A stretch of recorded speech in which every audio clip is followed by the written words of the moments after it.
जनता का पैसा, आपका पैसा, आपका सेविंग अकाउंट का पैसा, आपका प्रोविडेंट फंड का पैसा, आपका पोस्ट ऑफिस का पैसा, आपका बचत का पैसा, आपका किसी स्कीम में पैसा लगाया, सुकन्या धन योजना, ये योजना, उसका पैसा, तो जो आपका पैसा है, जो जनता का पैसा है, वो पैसा सरकार के पास रहता है, इसे नाम देते हैं लोक लेखा निधि, पब्लिक अकाउंट फंड। अब आपकी जानकारी के लिए बताऊं, लोक लेखा निधि मोदी जी ने काफी बढ़ा दिया था, जनता का पैसा मोदी जी ने लिया था, बचत खाते खुलवाओ, ये करो वो करो। लोक लेखा निधि से पैसा निकालने के लिए सरकार को संसद के अनुमोदन की आवश्यकता नहीं होती, यानी सरकार कभी भी इससे पैसा निकाल सकती है और कभी भी सरकार से पैसा डाल सकती है, अनुमोदन की आवश्यकता नहीं होती। इसीलिए मोदी जी ने लोक लेखा निधि को खूब बढ़ाया, आवश्यकता नहीं। इसे हम नाम देते हैं लोक लेखा निधि, यानी जनता का वो पैसा जो सरकार की निधि में जमा है, उस निधि का नाम है लोक लेखा निधि। लिखें, कलर ठीक लग रहा है ये हरा? हाँ, लिखो लोक लेखा निधि, लिखो पहले, इसके बाद लोक लेखा निधि में, लोक लेखा निधि में जनता का पैसा, लोक लेखा निधि में जनता का पैसा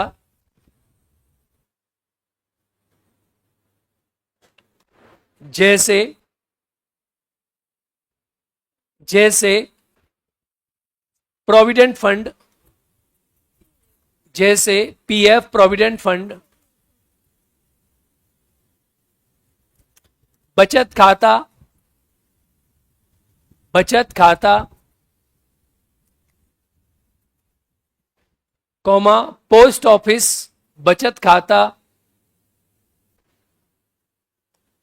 पोस्ट ऑफिस बचत खाता, या सरकार की योजनाओं में, या सरकार की योजनाओं में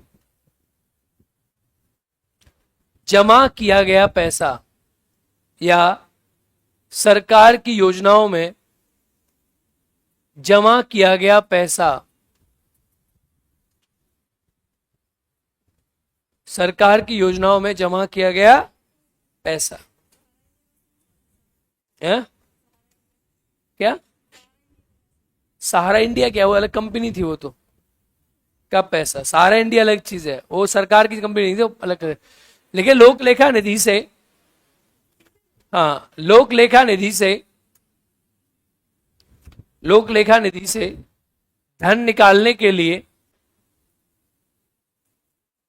लोक लेखा निधि से धन निकालने के लिए संसद के अनुमोदन की आवश्यकता, संसद के अनुमोदन की आवश्यकता नहीं होती, नहीं होती। ठीक है, इसे नाम देते हैं लोक लेखा निधि। बेटा एक बार ना प्यारे बच्चों, ऑनलाइन कोई समस्या आ गई थी, इस चक्कर में क्लास आपकी 2-4 मिनट लेट स्टार्ट हुई है। क्या सर पता ना आप क्लास क्यों चालू कर देते हैं, कुछ भी पता नहीं चलता। बेटा ये सर के लिए मत कहो, आप ना पुराना आप रिकॉर्डिंग देख लेना, पीछे का जो छूटा है। अब आगे से स्टार्ट करो क्लास, यहां से आगे लिखो आप, ठीक है? तुम क्या चाहते हो, मास्टर जो है यहाँ सब क्लास खत्म करनी, सिलेबस खत्म करना, समय कम है 2 घंटे का, उसके बाद कभी क्लास ऑनलाइन स्टार्ट हो रही है, कभी ऑफलाइन स्टार्ट हो रही है, सब लास्ट में आ जाएगा मास्टर के ऊपर। चलो आइए, तो ये होता है लोक लेखा निधि। क्या बोलते हैं इसको? लोक लेखा निधि। चलिए अगला डालिए, आकस्मिक निधि। लोक लेखा निधि वाला छोड़ देना बेटा बस। आकस्मिक निधि,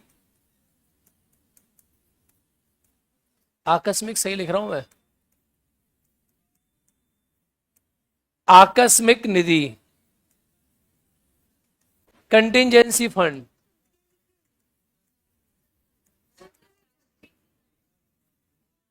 आकस्मिक लिख दिया क्या? आकस्मिक हो गया।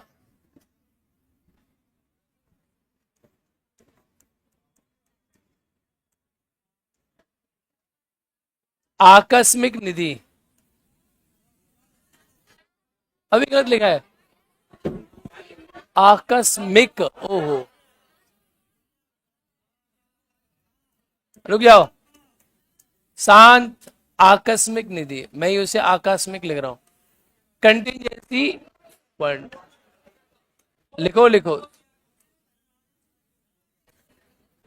आकस्मिक निधि सही लिख रहा है, गलत लिख रहा है, लिखो लिखो, ऐसे लिखो, आकस्मिक निधि, कंटिजेंसी फंड, लिखे।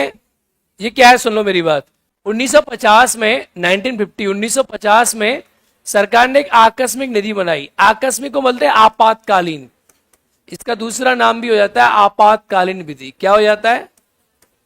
तो सरकार ने क्या किया, एक आपातकालीन विधि बनाई, आपातकालीन विधि, और इस विधि का प्रोविजन था उस समय, ये बनाई गई थी 1950 में। इसकी राशि हुआ करती थी 50 करोड़, कितने रुपए? बाद में बढ़ा के कर दी 500 करोड़, कितनी कर दी? और वर्तमान में आकस्मिक निधि में जो पैसा जमा है वो कितना है? वो है 30,000 करोड़ रुपए। कितना करोड़ रुपए? 30,000 करोड़ रुपए। ये जो पैसा है, ये पैसा क्या है? जैसे कोई इमरजेंसी आ गई, एनी इमरजेंसी, कोई आपातकालीन आ गया, जैसे कोई युद्ध हो गया, या कोई मान के चलो कोई भूकंप आ गया, ठीक है, या मान के चलो कोई महामारी आ गई, ठीक है, या कोई सुनामी आ गया, या ऐसी कोई घटना हो गई जो प्राकृतिक आपदा है। कैसी आपदा है? यानी कोई भी प्राकृतिक आपदा है, प्राकृतिक आपदा या कोई मैनमेड आपदा है। आपदा दो प्रकार की होती है ना, प्राकृतिक आपदा या कोई मानवीय आपदा है। किसी प्रकार की ऐसी आपदा आ गई, उस सिचुएशन से निपटने के लिए ये क्या है, बनाया गया कैसा फंड? इसे नाम देते हैं कंटिंजेंसी, यानी आकस्मिक निधि। क्या नाम देते हैं इसे? आकस्मिक निधि, यानी इसको मैं सही कर देता हूं, ले अब सही है, आकस्मिक निधि, अब सही लिख लो भाई। चलिए, क्या बनाया गया? आकस्मिक निधि। आकस्मिक निधि जो है, सुनो मेरी बात ध्यान से, इसमें क्या होता है? अच्छा एक बात बताओ, इससे पैसा निकालने के लिए संसद का अनुमोदन चाहिए कि नहीं चाहिए? चाहिए कि नहीं चाहिए? भूकंप आएगा तो संसद में भागोगे, पैसा दो, बोलो। इससे धन निकालने के लिए संसद के अनुमोदन की आवश्यकता, संसद का अनुमोदन आपको पहले नहीं चाहिए, याद रखना, संसद का अनुमोदन आपको पहले नहीं चाहिए। इससे वो पैसा निकलता है, वो किसकी मंजूरी से निकलता है? राष्ट्रपति। किसकी मंजूरी से निकलता है? आप राष्ट्रपति की मंजूरी से पैसा निकाल लो, आप पैसा खर्च कर लो, और बाद में जब पैसा खर्च हो जाए तो बाद में क्या होता है? संसद में इसका अनुमोदन होता है। संसद में क्या होता है? अनुमोदन। लेकिन कब होता है? बाद में। जब आपने पैसा खर्च कर लिया तो बाद में संसद अनुमोदन होता है। भारत सरकार का जो वित्त सचिव होता है, भारत सरकार का वित्त सचिव, कौन बोला मैंने? वित्त सचिव जो है इस फंड का रखवाला होता है, वो इस फंड की देखभाल करता है कि इस फंड में क्या चल रहा है, ये करता है फाइनेंस सेक्रेटरी ऑफ इंडिया, ये इसकी देखभाल करता है। ये राष्ट्रपति के अंडर रहता है सारा का सारा। चलिए, आकस्मिक निधि देखें, यह ऐसी निधि है, यह ऐसी निधि है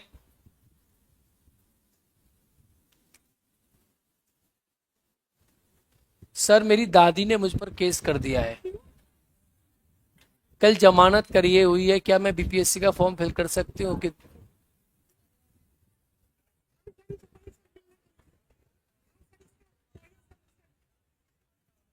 काजल, केस करने से, केस हुआ है तो कोई दिक्कत नहीं, आप बीपीएससी का फॉर्म फिल कर सकते हो, उसमें लिख देना आप कौन सा केस हुआ है, और दादी को मनाओ केस विड्रॉ कर लेगी, दादी तो है।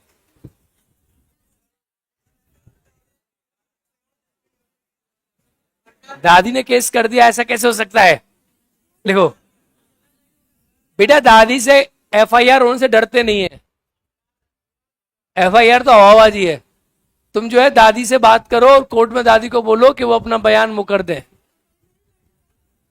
और पुलिस वालों को जेल भिजवा दो। लिखे, आकस्मिक निधि, यह वह निधि है यह ऐसी निधि है जिसका प्रयोग, यह ऐसी निधि है जिसका प्रयोग किसी आकस्मिक स्थिति, आकस्मिक स्थिति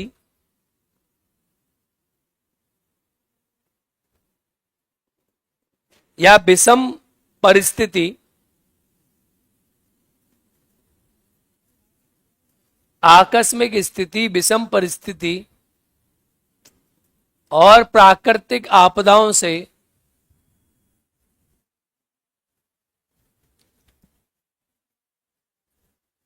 निपटने के लिए किया जाता है, जैसे भूकंप, भूकंप, बाढ़, सुनामी, महामारी, मतलब प्राकृतिक आपदाएं सारी।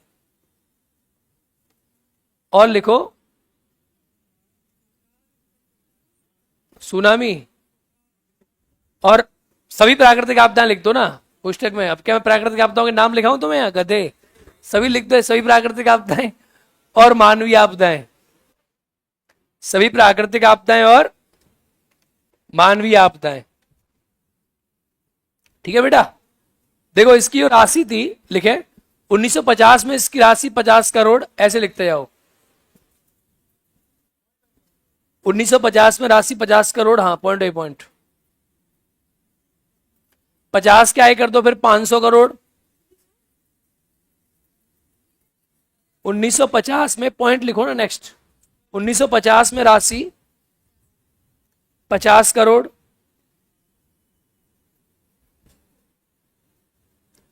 डैश 500 करोड़। वर्तमान में 30,000 करोड़ रुपए है।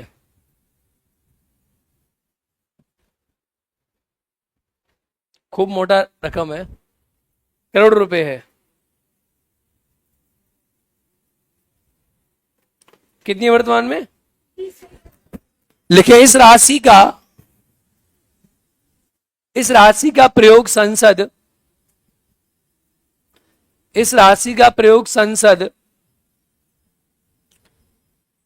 के बिना अनुमोदन के किया जाता है,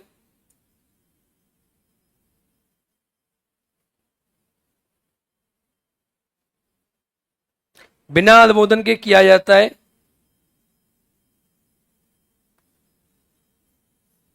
लिखें राशि को प्रयोग करने के बाद, राशि को प्रयोग करने के बाद संसद का अनुमोदन होता है।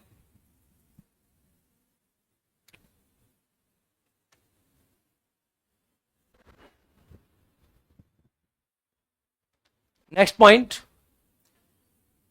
राशि को प्रयोग करने के बाद संसद का अनुमोदन होता है। नेक्स्ट पॉइंट, इससे धन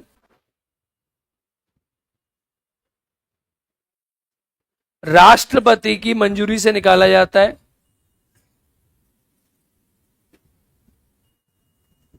राष्ट्रपति की मंजूरी से निकाला जाता है।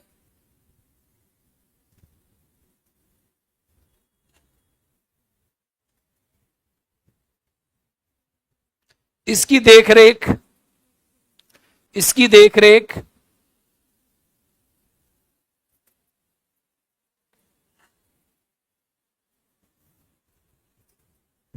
इसकी देखरेख भारत सरकार का वित्त सचिव करता है। भारत सरकार का वित्त सचिव करता है।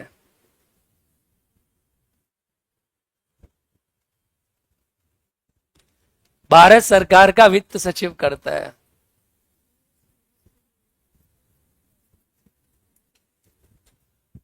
काजल कह रही है दादी पैसा मांग रही है, बहुत सारा पैसा खा लिया। दादी ने तुम्हारे पापा भी तो पैदा किए क्या? और पापा का पैसा खा लिया तो खा लिया, इतनी टेंशन क्यों ले रही हो? क्या बेटा, इतनी टेंशन नहीं लेते। दादी को तुम ना पापा से बोलो, पापा ही बना सकते हैं, तुम नहीं है। अच्छा, बाकी जो बुजुर्ग लोग होते हैं ना, उनको प्यार और सम्मान बेहद चाहिए होता है जीवन में। लेकिन हमारी समस्या क्या रहती है कि फिर वो प्यार जिससे मिलता है लोग उसी तरफ चले जाते हैं, है ना। तो बड़ी समस्या है आज के जमाने में। सर आप मुस्कुरा रहे हो, मुस्कुराऊं नहीं तो क्या करूं, रोऊं अब? चलिए, हो गया भाई, तीनों प्रकार की निधियां हो गई, तीनों प्रकार की निधियां हो गई। भारत सरकार का वित्त सचिव उसकी देखभाल करता है। अब निधि हो गई, हाँ ना, कोई समय सीमा नहीं है, खर्च करने के बाद अनुमोदन होता है। अब भूकंप 6 महीने आया, 8 महीने आया, सीमा सीमा कोई नहीं लिखी हुई है। अबे तो सरकार खर्च करेगी तो आया तो आकस्मिक निधि है ना, ऐसा थोड़ा कहीं भी खर्च कर लेगी सरकार, उसका जवाब नहीं देना है बाद में।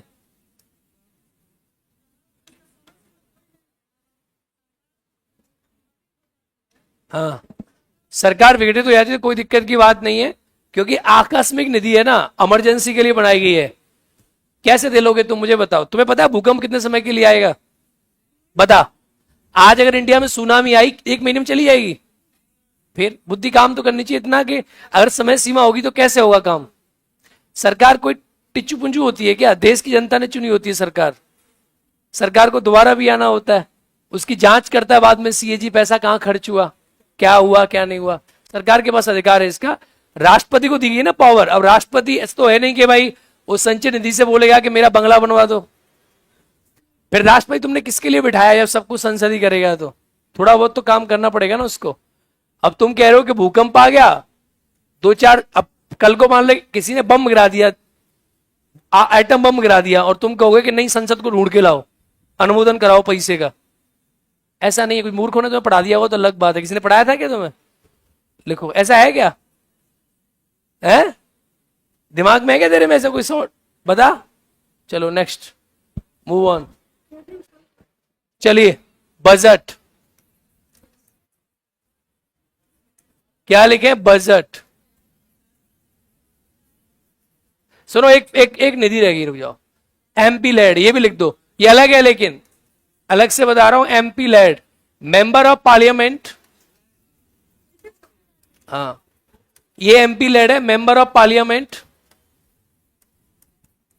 लोकल एरिया, इसे बोलते हैं सांसद निधि, है बेटा। Member of parliament, local area development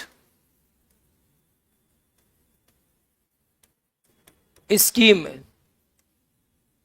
सांसद निधि। इसकी शुरुआत हुई थी वर्ष 1993 में, 1993 में। एक वर्ष में एक सांसद को खर्च करने के लिए पैसा मिलता है कितना करोड़? 5 करोड़। कितना मिलता है? एक सांसद पैसा खर्च करता है 5 करोड़ रुपए। कितना? 5 करोड़ रुपए एक सांसद खर्च करता है एक साल में। 5 करोड़ रुपए खर्च करने को पैसा मिलता है लोकल क्षेत्र में। जैसे लोकसभा का सांसद है, तो लोकसभा का सांसद क्या करेगा? उसका जो लोकसभा क्षेत्र है, जो उसका क्या है, लोकसभा क्षेत्र है, वहां अपना पैसा खर्च करेगा एक साल में 5 करोड़ रुपए। अगर राज्यसभा का सांसद है तो वहां कहां पैसा खर्च करेगा? राज्यसभा का सांसद अपने राज्य में पैसा खर्च करेगा 5 करोड़ रुपए, पूरे राज्य में जहां कर सके वहां कर देगा। कोई उसका क्षेत्र तो होता नहीं है, पूरे राज्य में जहां करे वहां कर देगा। जैसे यूपी का राज्यसभा सांसद है तो पूरे यूपी में करेगा, बिहार का तो पूरे बिहार में।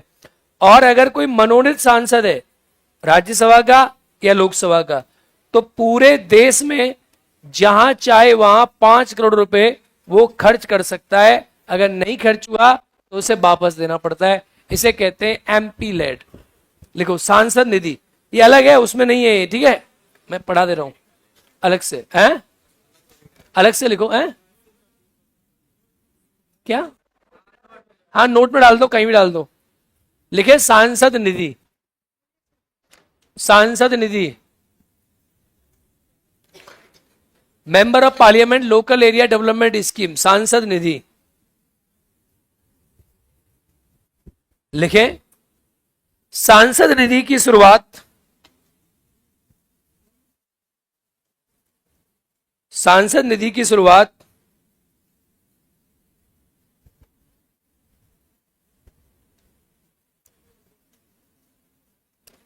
वर्ष 1993 में,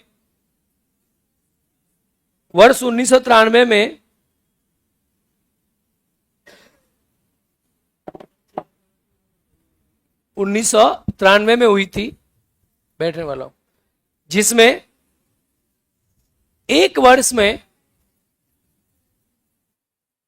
5 करोड़ रुपए, एक वर्ष में 5 करोड़ रुपए सांसद को अपने संसदीय क्षेत्र के लिए दिए जाते हैं। एक वर्ष में 5 करोड़ रुपए सांसद को अपने संसदीय क्षेत्र के लिए दिए जाते हैं।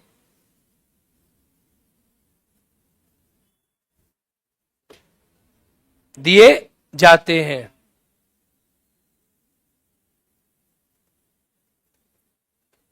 अब लिख दो लोकसभा सांसद, लोकसभा क्षेत्र,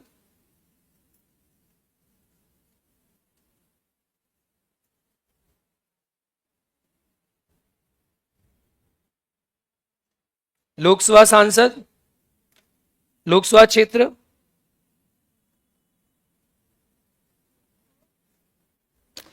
राज्यसभा सांसद राज्य,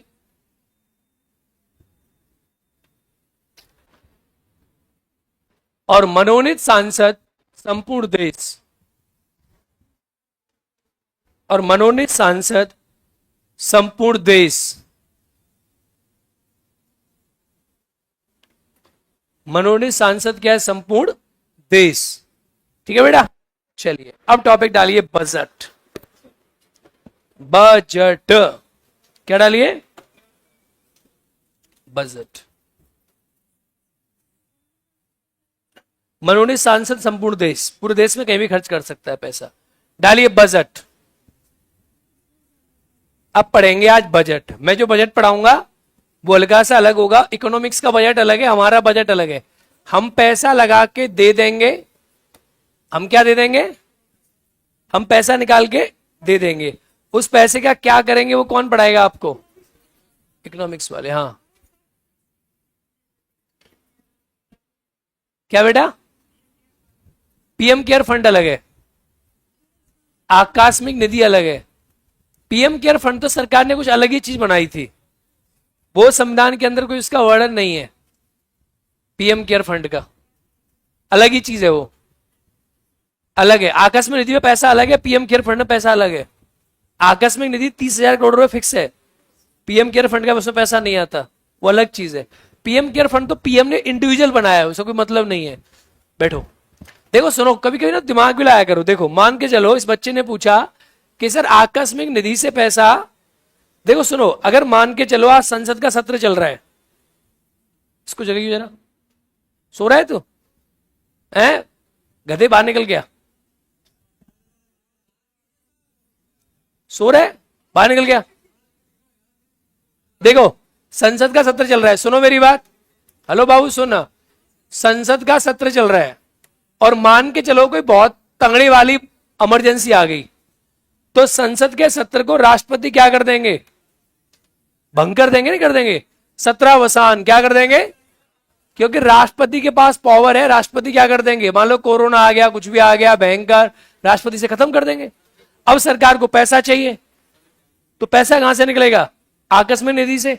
अब सरकार ने पैसा खर्च किया, तो ऐसा माना जाता है कि जब संसद सब कुछ ठीक हो जाएगा, भाई साल में 2 ही सत्र होने, और जब सब कुछ ठीक हो जाएगा, जब संसद का आगामी सत्र होगा, संसद का आगामी सत्र बुलाएगा कौन? राष्ट्रपति, यानी कौन बुलाएगा? सरकार। तो जब संसद का आगामी सत्र होगा तो उस पर वोटिंग हो जाएगी कि भाई काम खत्म हो गया। सिंपल सी बात, दिमाग लगाने वाली बात है। कोई टाइम पीरियड नहीं होता इन चीजों के लिए, सत्र जाने कब होगा। ठीक है, डन। चलिए नेक्स्ट डालिए बजट। बजट संसद का आगामी सत्र में होता है। बजट क्या है? देखो बजट को बोलते हैं हम बजट। बजट पहली बात तो संविधान में, हम यहां संविधान की बात करेंगे। किसकी बात करेंगे? We will talk about the constitution of India. जो संविधान में लिखा हम उसकी बात करेंगे, जो संविधान में नहीं लिखा उसकी बात नहीं करेंगे। क्योंकि इकोनॉमी का जो बजट है वो संविधान में नहीं लिखा है, हमारा बजट संविधान में लिखा है। तो बजट क्या होता है, मैं बेसिक बेसिक बात बता रहा हूं आपको। पहली बात तो बजट नाम के शब्द का प्रयोग संविधान में नहीं है, लो यही खत्म हो गया।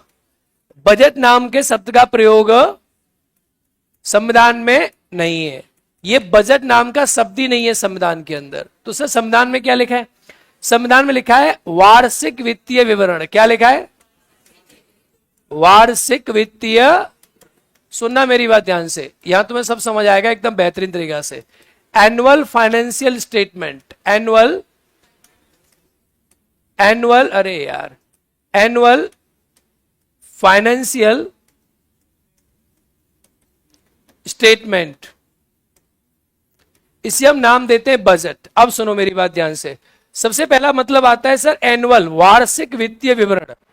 वार्षिक क्या होता है, वार्षिक होता है एक साल। अब इसकी एक साल क्या होती है, तो एक साल होती है इसकी 1 अप्रैल से लेकर 31 मार्च। क्या होती है, 1 अप्रैल से लेकर 31 मार्च, वार्षिक हो गया। वित्तीय विवरण यानी एक वर्ष में, एक फाइनेंशियल वर्ष में वित्तीय विवरण, जैसे आपका बैंक अकाउंट होता है कि नहीं होता है, सेम दिमाग लगाओ, ज्यादा दिमाग में सोचो मत। बजट इधर बेसिक चीज, बहुत ही बेसिक चीज है, लोगों ने इसे कठिन बना दिया है। आपका बैंक अकाउंट है कि नहीं है, पैसा उसमें आता है कि नहीं आता, जाता है कि नहीं जाता। आप बैंक से क्या लेने जाते हो, स्टेटमेंट, बोलो हाँ या ना, पासबुक, बोलो हाँ।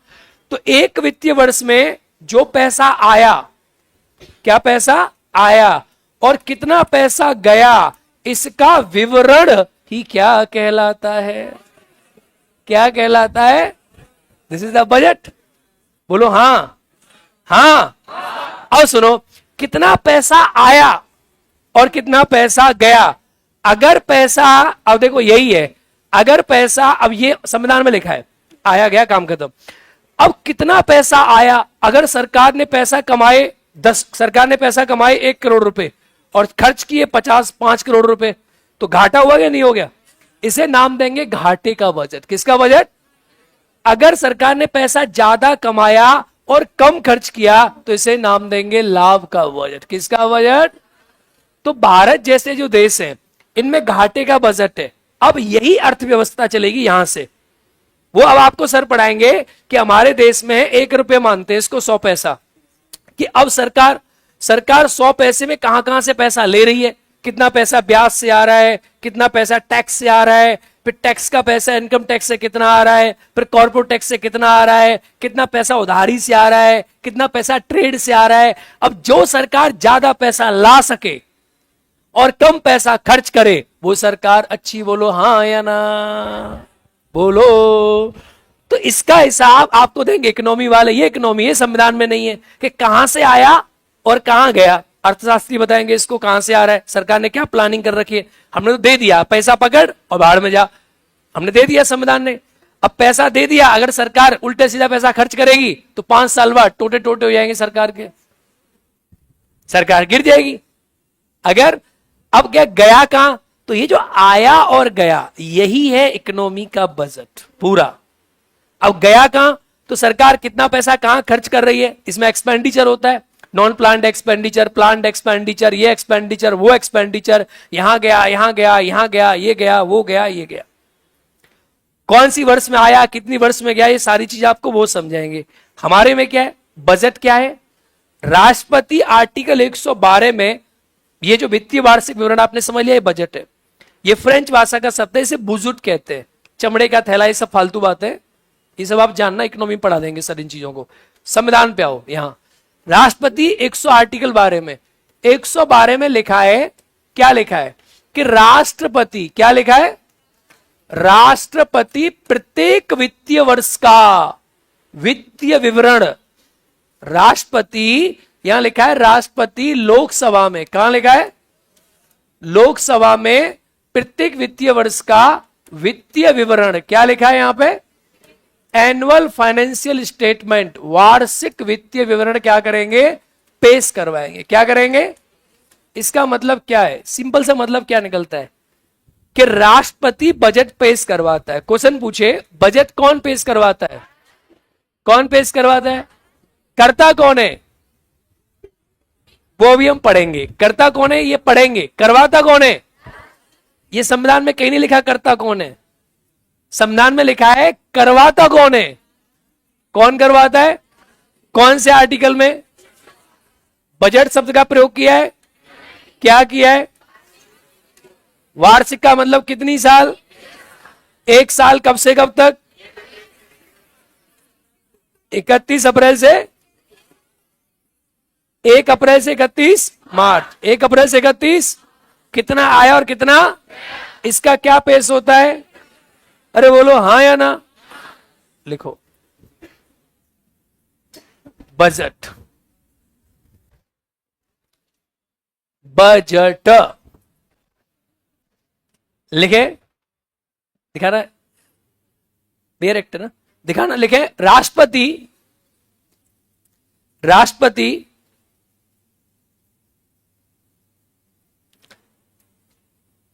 प्रत्येक वित्तीय वर्ष का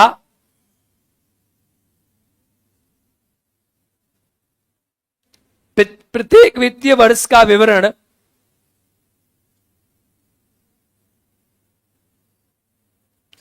संसद के दोनों सदनों के समक्ष, राष्ट्रपति प्रत्येक वित्तीय वर्ष का विवरण संसद के दोनों सदनों के समक्ष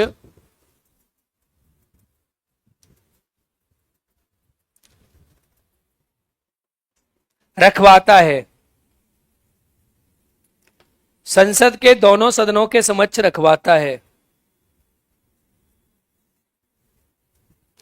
क्वेश्चन में लिख दो आर्टिकल 112। क्वेश्चन में लिख दो बेटा आर्टिकल 112। क्वेश्चन में लिख दो आर्टिकल 112। ठीक है। अब इसमें 2-3 शब्द हैं, इन शब्दों को आप लिखो, डिकोड करो। वार्षिक वर्ष का लिख दो। वार्षिक का अर्थ है 1 अप्रैल से 31 मार्च। पहला स्टेटमेंट। दूसरा स्टेटमेंट लिखो, बजट नाम के शब्द का प्रयोग, बजट नाम के शब्द का प्रयोग संविधान में नहीं है।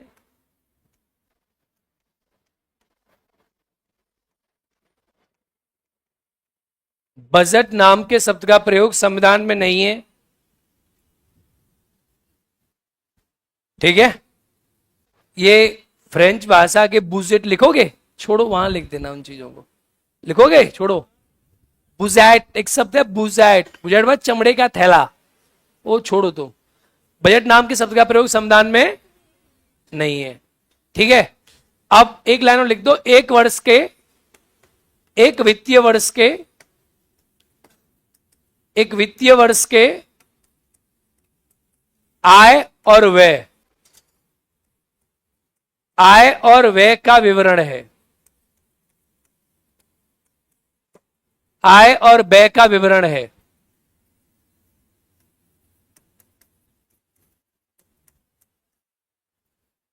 आय और व्यय का विवरण है।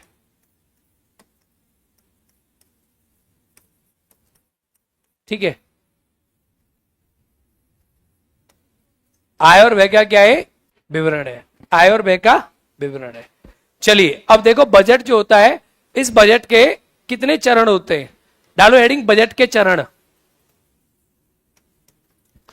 बजट के चरण हमारे एग्जाम के लिए इंपॉर्टेंट है, वही पढ़ेंगे ना, बजट के चरण।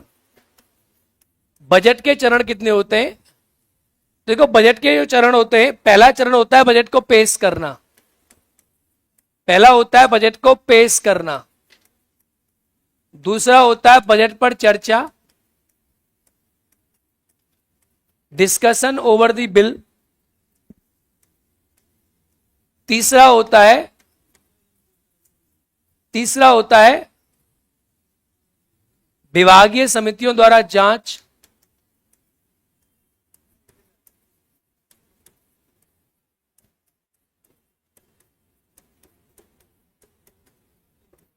चौथा होता है अनुदान मांग। पांचवा होता है कटौती प्रस्ताव।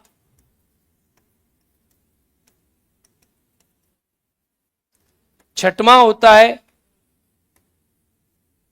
विनियोग विधेयक का पारित होना,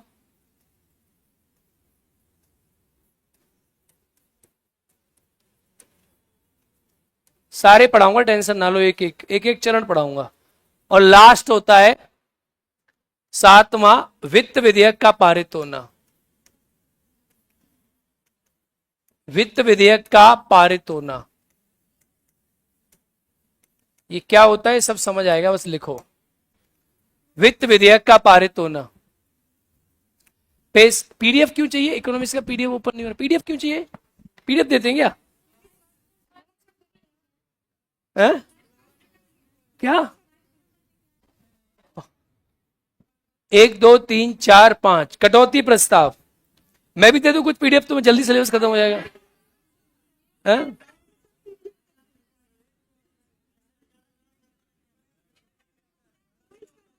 हम पीडीएफ नहीं देंगे, तुम लिखो बस बस। और देंगे डायरेक्ट किताब देंगे क्या?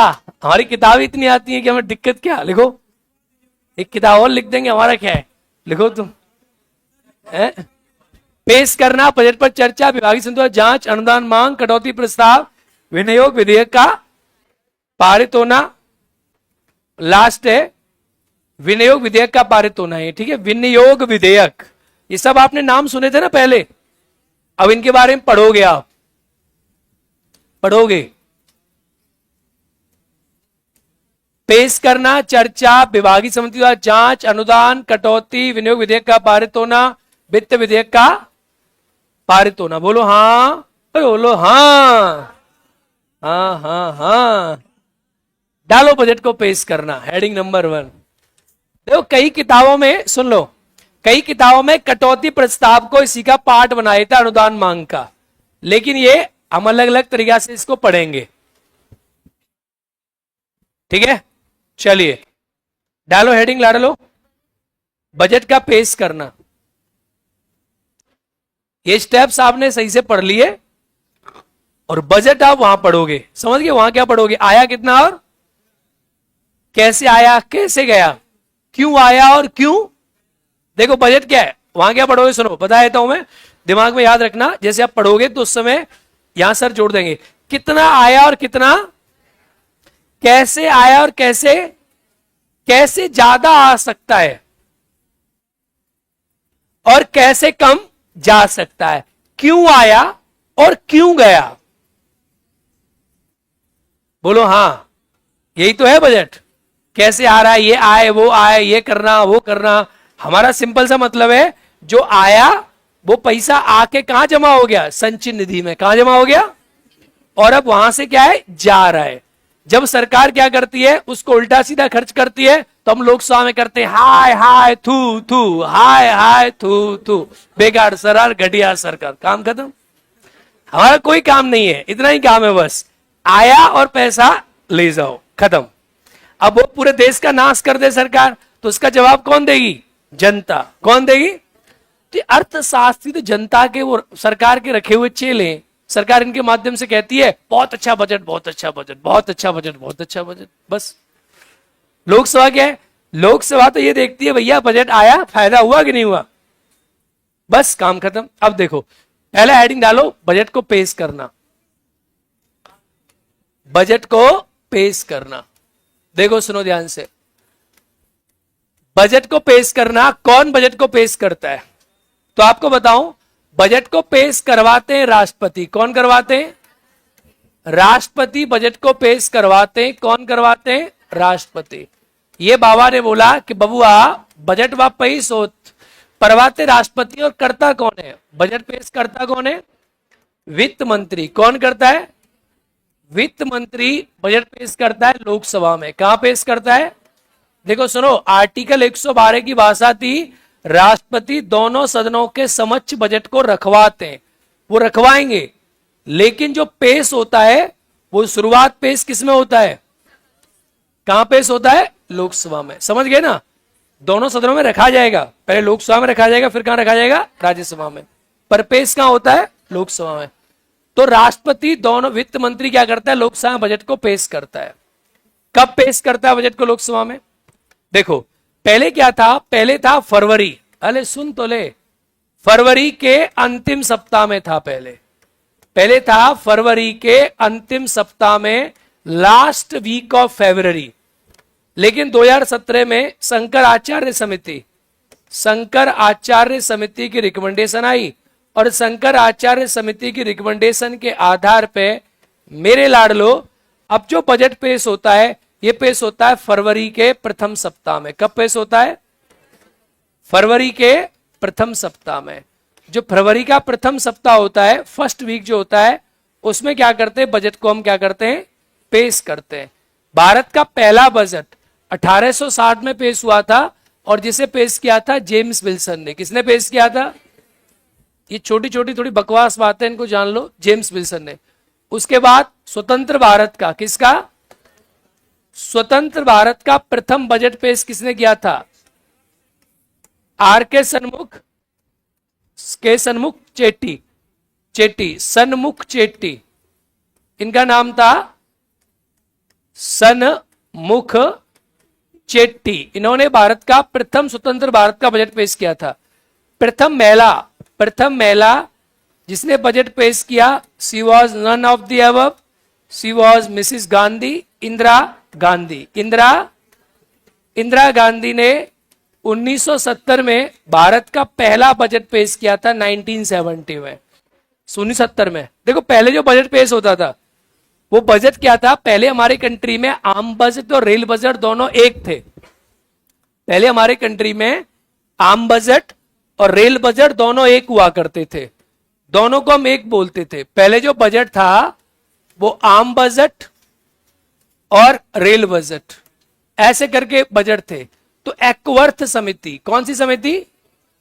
एक्वर्थ समिति बनी थी 1921 में, 1921, सॉरी क्या बोल दिया मैंने, 21 कहां से आ गया गधे? 1921 में तो एक्वर्थ समिति कब बनी थी? एक्वर्थ समिति सही है, 21 सही है, 1921 में बनी थी एक्वर्थ समिति। इस एक्वर्थ समिति की सिफारिश पर वर्ष 1924 में, कौन सी ईयर में? वर्ष 1924 में आम बजट, ये आम बजट और रेल बजट, इन दोनों को हमने क्या कर दिया? अलग अलग कर दिया। कहा दोनों अलग अलग पेश होंगे, रेल का विकास अलग होगा और आम बजट अलग होगा। 2017 में जब से मोदी जी आए, और मोदी जी ने क्या किया? आम बजट प्लस रेल बजट, आम बजट और रेल बजट को दोनों को क्या कर दिया? एक कर दिया। जैसे क्या हो, बजट कैसा दिखे? ले आओ, बजट कैसा दिखे? बड़ा। कैसा दिखे? बड़ा बजट पेश हुआ है। ठीक है, मोदी का दिमाग तो बहुत चलता है, लिखे बजट का पेश करना। स्टेप नंबर 1 बजट पेश करना, स्टेप बाय स्टेप बजट पेश करना। लिखे बजट राष्ट्रपति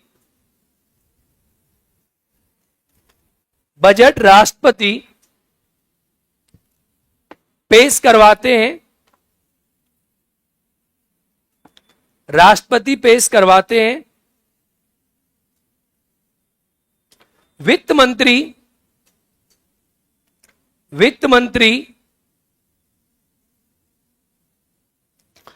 फरवरी मास के, वित्त मंत्री फरवरी मास के प्रथम सप्ताह में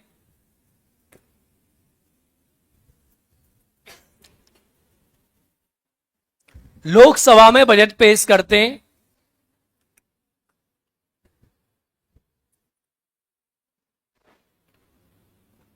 बजट पेश करते हैं, पॉइंट डाल के लिख दो।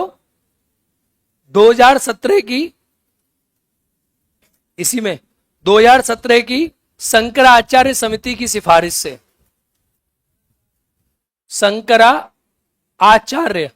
शंकराचार्य नाम से जानते हैं इसको, शंकराचार्य समिति की सिफारिश पर। सर आपको पढ़ाएंगे इस समिति की रिकमेंडेशन, इकोनॉमिक्स में इसकी बहुत रिकमेंडेशन है। ये पानी कहां से लाए हो? चैम्बर से? आरओ से मत लाना, चैम्बर से लेके आना है। पुजिन सर ने बताया ना परसों तुम लोगों को, चैम्बर से लेके आना है पानी, वापस लेके जाओ इसको। लो, उसका टेस्ट पता है मुझे, चैम्बर वाले का। नहीं लाओगे तो पीऊंगा नहीं मैं, सर ने बोला था ना परसों, कल। वो बात, उस बात को लागू कर दो मेरे लिए स्पेशली। इसको भर के लिया चेम्बर से ले पूरा। हेलो भैया, इसको भर के ले आना आधा चेम्बर से, आधा पूरा जो भर के लाए। चलो, हाँ, क्या लिखा? 2017 की शंकराचार्य समिति की सिफारिश पर। इससे पहले बजट, हाँ, इससे पहले बजट, इससे पहले बजट, इकोनॉमिक्स में प्रॉब्लम हो रहा है, कोई प्रॉब्लम नहीं हो रहा होगा, तुम हवाबाजी करते हो, उनसे कहना, मुझसे क्यों कह रहे हो। इससे पहले बजट फरवरी के अंतिम सप्ताह में पेश किया जाता था। फरवरी के अंतिम सप्ताह में पेश किया जाता था। बताऊंगा ऐसा क्यों होता था, तो इधर रुक जाओ। अंतिम सप्ताह में पेश होता था, है? इससे पहले अंतिम सप्ताह में पेश होता था। लेकिन भारत का प्रथम बजट, पॉइंट बना के लिखो ना, फटाफट फटाफट से लिखा करो यार। देखो तुम लिखोगे फास्ट तो काम चलेगा, फास्ट लिखे। प्रथम बजट जेम्स विल्सन ने पेश किया था 1860 में। भारत का प्रथम बजट जेम्स विल्सन ने 1860, बस शॉर्ट में लिखो। भारत का प्रथम बजट जेम्स विल्सन ने 1860। स्वतंत्र भारत का प्रथम बजट, स्वतंत्र भारत का प्रथम बजट के सन्मुख चेट्टी, के सन्मुख चेट्टी, चेट्टी मत लिख देना, के सन्मुख चेट्टी नाम है, के सन्मुख चेट्टी। प्रथम महिला, प्रथम महिला जिसने बजट पेश किया,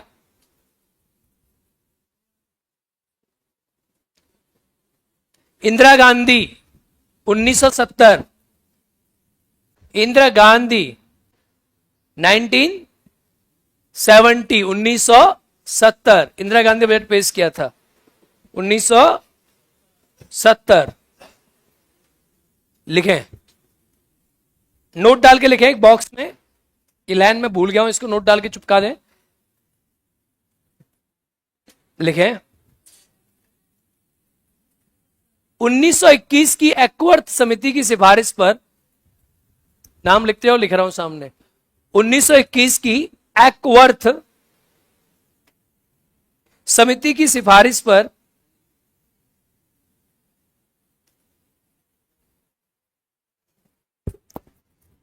1921 की एक्वर्थ समिति की सिफारिश पर वर्ष 1924 में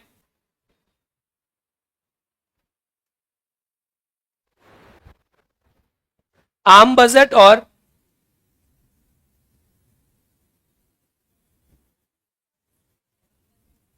रेल बजट दोनों को एक साथ पेश किया गया, दोनों को एक साथ पेश किया गया।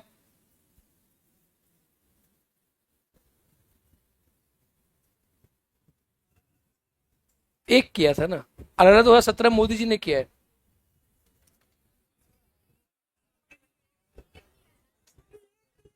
अरे मैंने क्या लिख दिया, अच्छा अलग अलग लिखना था। 1924 में आम बजट और रेल बजट को दोनों को अलग अलग कर दिया, अलग अलग पेश किया गया, लिख दो अलग अलग पेश किया गया, बस एक साथ की जगह अलग अलग, दोनों को अलग अलग लिखा हुआ है, दोनों को अलग अलग पेश किया गया, अलग अलग पेश किया गया। सन 2017 से, हाँ नेक्स्ट पॉइंट इसी में, सन 2017 से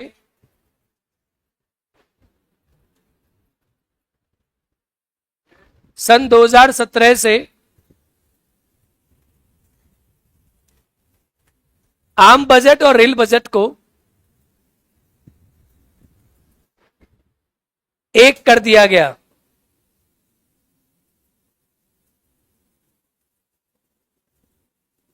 एक कर दिया गया। बेटा रूही, ये बात तुम अजीत सर से कहना, वही पहुंचा सकते, मैं तो कुछ कहता ही नहीं है। मुझसे कोई शिकायत है तो बताओ तुम। लिखो, आम बजट और रेलवे को क्या कर दिया गया? एक कर दिया गया, एक कर दिया गया। डन हो गया, काम खत्म। चलिए चलिए, आम बजट रेलवे को क्या कर दिया बेटा? एक कर दिया गया। चलिए, हो गया पेश करना। बजट क्या हो गया? पेश। तो बजट को पेश कौन करता है? बुढ़वा। पेश कौन करवाता है? करता कौन है? फरवरी के पहले वीक में, लास्ट वीक में? कौन सी सन से? 2017 से। पहले वीक में, लास्ट वीक में? भारत का पहला बजट किसने पेश किया? स्वतंत्र भारत का एक महिला जिसने बजट पेश किया। क्लियर है? हमारे लिए इतना काम की चीज है, बाकी ज्यादा चीजें आप अब वहां देखना। चलिए, अब आता है बजट पर चर्चा। डालो हेडिंग, बजट पर चर्चा। अब बजट पेश हो गया, बोलो हाँ। मैं आया, मैंने बजट पेश कर दिया। मैं कौन हूं? भारत का वित्त मंत्री। मैंने बजट क्या कर दिया? पेश कर दिया। कहां पेश किया? बजट पेश हो गया। अब जैसे ही बजट पेश होगा तो बजट पर क्या होगी? बजट पर क्या होगी? कैसे? जैसे देखो, आपने बजट पेश किया, अब मैंने आके कहा ला भाई इधर दे, कहते बजट दे, बजट दे, इधर इधर दे दे। नहीं तो ले लियो, मैं बस कुछ पेश कर रहा हूं। बुड़वक दे नहीं रहा पेश, पेश फाड़ के रख लिए इसने। ये बजट है भाई। बजट आया, मैंने पेश किया। मैं भारत का वित्त मंत्री बजट पेश करता हूं, इस बार का बजट इतने करोड़ रुपए का है।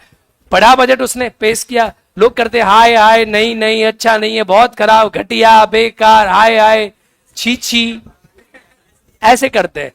तो बजट पेश हो गया। अब बजट पर क्या होगी? चर्चा, डिस्कशन ओवर दी बजट। तो this is the second stage. चर्चा कैसे होती है? बजट पर जब चर्चा होती है, ले भाई बजट रख ले अपने पास, चर्चा होगी तो बजट पे साधारणतः अभी 3-4 दिन चर्चा चलती है। चर्चा का समय सरकार कम करते चले जा रही है। ये मेंस की आलोचना है। इस पे बजट पे 3-4 दिन क्या होती है? 3-4 दिन इस पे चर्चा होती है, डिस्कशन होता है, चर्चा होती है। लिखे, बजट पर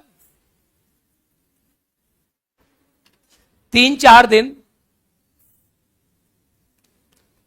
बजट पर 3-4 दिन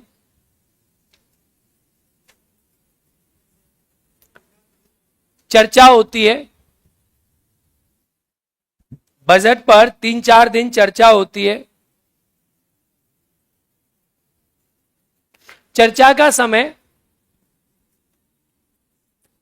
धीरे धीरे कम किया गया है, धीरे धीरे कम किया गया है। पहले चर्चा बहुत होती थी, अब चर्चा का समय क्या किया गया है? कम किया गया है। देखो क्यों कम किया गया पता आपको? लोकसभा में बहुमत किसका है? बोलो, बजट कौन पेश कर रहा है? सरकार। सरकार का बहुमत, सरकार बजट पेश कर रही है, तो सरकार सोचती है इनकी चर्चा क्यों सुने, हवाबाजी कर रहे हैं, फालतू अल्लाह मचा रहे हैं। सरकार बोलती है कोई अल्लाह वल्लाह नहीं, तुम्हारे अंदर हिम्मत है तो सरकार गिरा दो, हिम्मत नहीं है तो चुप बैठे रहो और सरकार चलने दो। देखो अब क्या होता है, हमारे कंट्री में विभागीय समितियां हैं। अब जब बजट आता है ना बेटा, तो बजट हर विभाग का होता है। अब मेरी बात सुनना ध्यान से, क्या होता है, जैसे बजट आया, सरकार ने बोला कि हम 1200 करोड़ रुपए, 1300 करोड़ रुपए, 5000 करोड़ का बजट पेश कर रहे हैं। बजट पेश हो गया, बहुत सिंपल सी बात है। अब बजट हर विभाग का होता है। शिक्षा विभाग का अलग बजट होगा, वित्त विभाग का अलग बजट होगा। बात समझ रहे हो? शिक्षा विभाग का अलग बजट, वित्त विभाग का अलग बजट, सैन्य विभाग का अलग बजट, हर किसी का अलग अलग बजट होगा। तो हमारे कंट्री में there are lot of departments. हमारे कंट्री में बहुत प्रकार के डिपार्टमेंट बने। सामान्यतः देखो तो 24 डिपार्टमेंट है, क्योंकि 24 डीआरसी हैं, डिपार्टमेंटल कमेटियां जो है 24 है। तो क्या करते हैं, 24 विभागीय समितियां जो होती हैं, इन 24 विभागीय समितियों के पास बजट को भेज देते हैं। अलग अलग बजट को, अलग अलग विभागीय समिति को अलग अलग विभाग का बजट देते।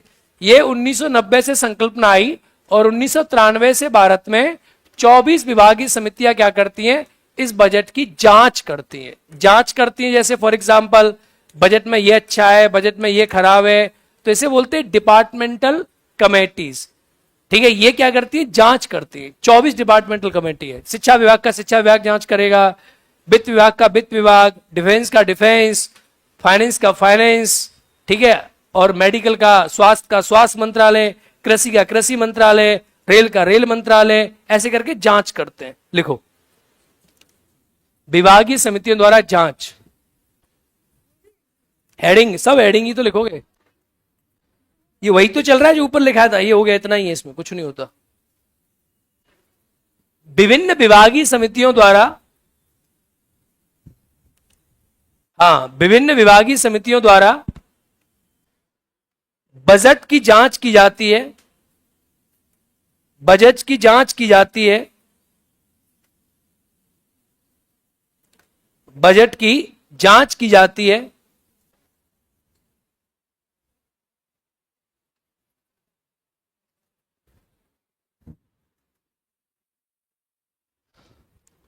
लिख दो 1991 के 90-91 के आर्थिक सुधार के बाद,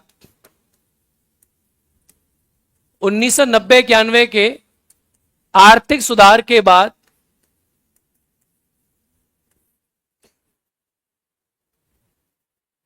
विभागीय समितियों की संकल्पना आई, विभागीय समितियों की संकल्पना आई। वर्तमान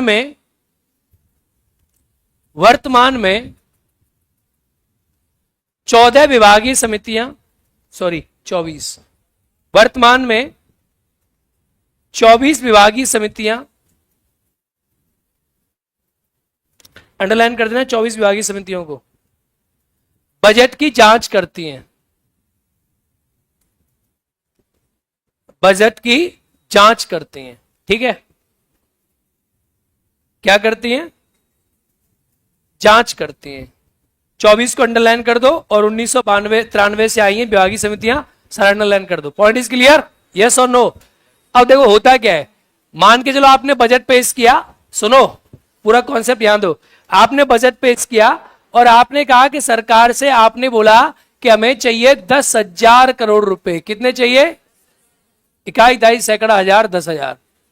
हाँ, आपने कहा 10,000 करोड़ रुपए चाहिए। कितने पैसे चाहिए, कितना चाहिए। अब आप क्या करोगे, उसे बांटोगे। भाई आपको पैसा निकालना है, पैसा कहां रखा है, संचय निधि में। कहां रखा है, संचय निधि में। यहां से आपको पैसा निकालना है। ताले की चाबी किसके पास है, जोर से बोलो। अब प्रधानमंत्री को इस ताले तक जाना है, चाबी लेनी है और ताला खोलना है, यही बजट है। सुनो ध्यान से, अब क्या होगा।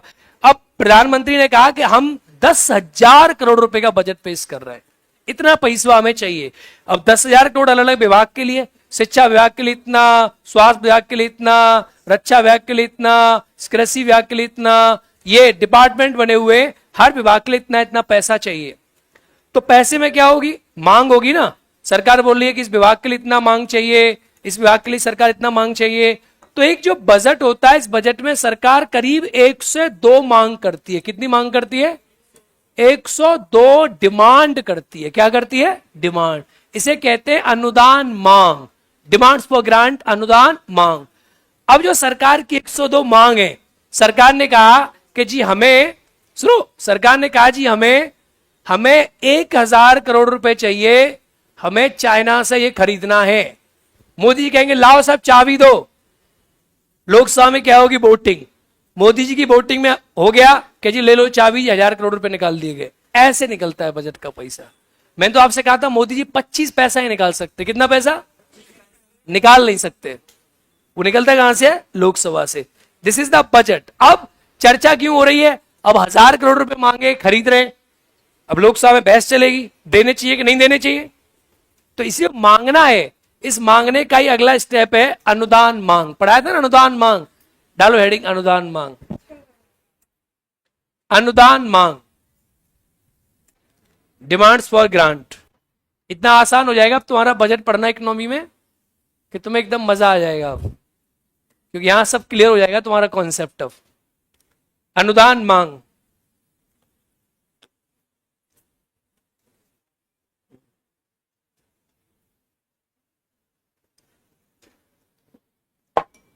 अनुदान मांग, और भर दो पानी। अनुदान मांग क्या होती है अब सुनो, और भर दो और भर दो। अनुदान मांग, सुनो मेरी बात, अनुदान मांग में क्या होता है सुनना। सरकार क्या करती है, विभिन्न प्रकार की मांग रखती है, इसको नाम देते हैं डिमांड्स फॉर ग्रांट। क्या नाम देते हैं? सरकार ने बहुत प्रकार की मांग रखी, सरकार ने कहा पैसा चाहिए, तो वर्तमान में आप देखेंगे करीब 1 से 2 अनुदान मांग है। कितनी है? 1 से 2 अनुदान मांग है, जहां सरकार क्या करती है, अनुदान मतलब डिमांड्स। क्या डिमांड्स? किसके लिए डिमांड्स? For grants. किसके लिए? ग्रांट्स मतलब पैसा। ग्रांट्स मतलब क्या है? पैसा, कि भाई सरकार की पैसा के लिए क्या है, मांग है। तो 1 से 2 सरकार वर्तमान में क्या रखती है, डिमांड रखती है। 1 से 2 मांगे जो सरकार करती है कि भैया हमें पैसा चाहिए, लिखे अनुदान मांग। वर्तमान में सरकार वर्तमान में सरकार वर्तमान में सरकार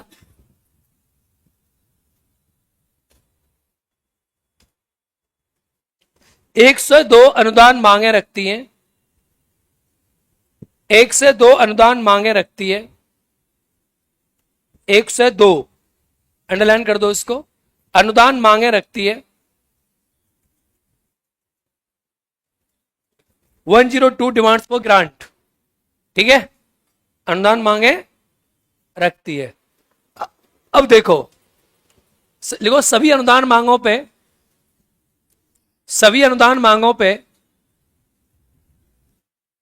मतदान के माध्यम से